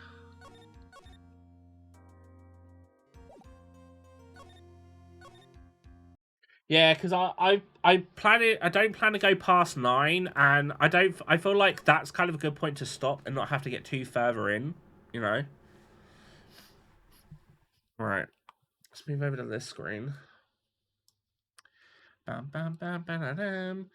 But yeah, another stream done of Phoenix Wright, and I feel like we got quite a bit of fun done. Quite a bit of fun done? Quite a bit done. Quite a bit done. But yeah, I've enjoyed stream today. We got a little bit further in the case.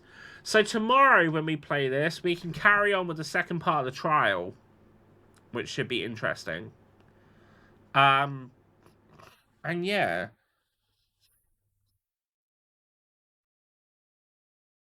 Well, I don't really think there's anything else I want to go with that, to be fair. I think that's like kind of a bit out of my statement. I think, yeah, it'd be good to carry on. I'm hoping maybe we could finish this. I don't know. I don't think we're going to finish this by Wednesday. I don't think we're going to get it done in 2 more streams. I reckon, if anything, we might finish this on Saturday.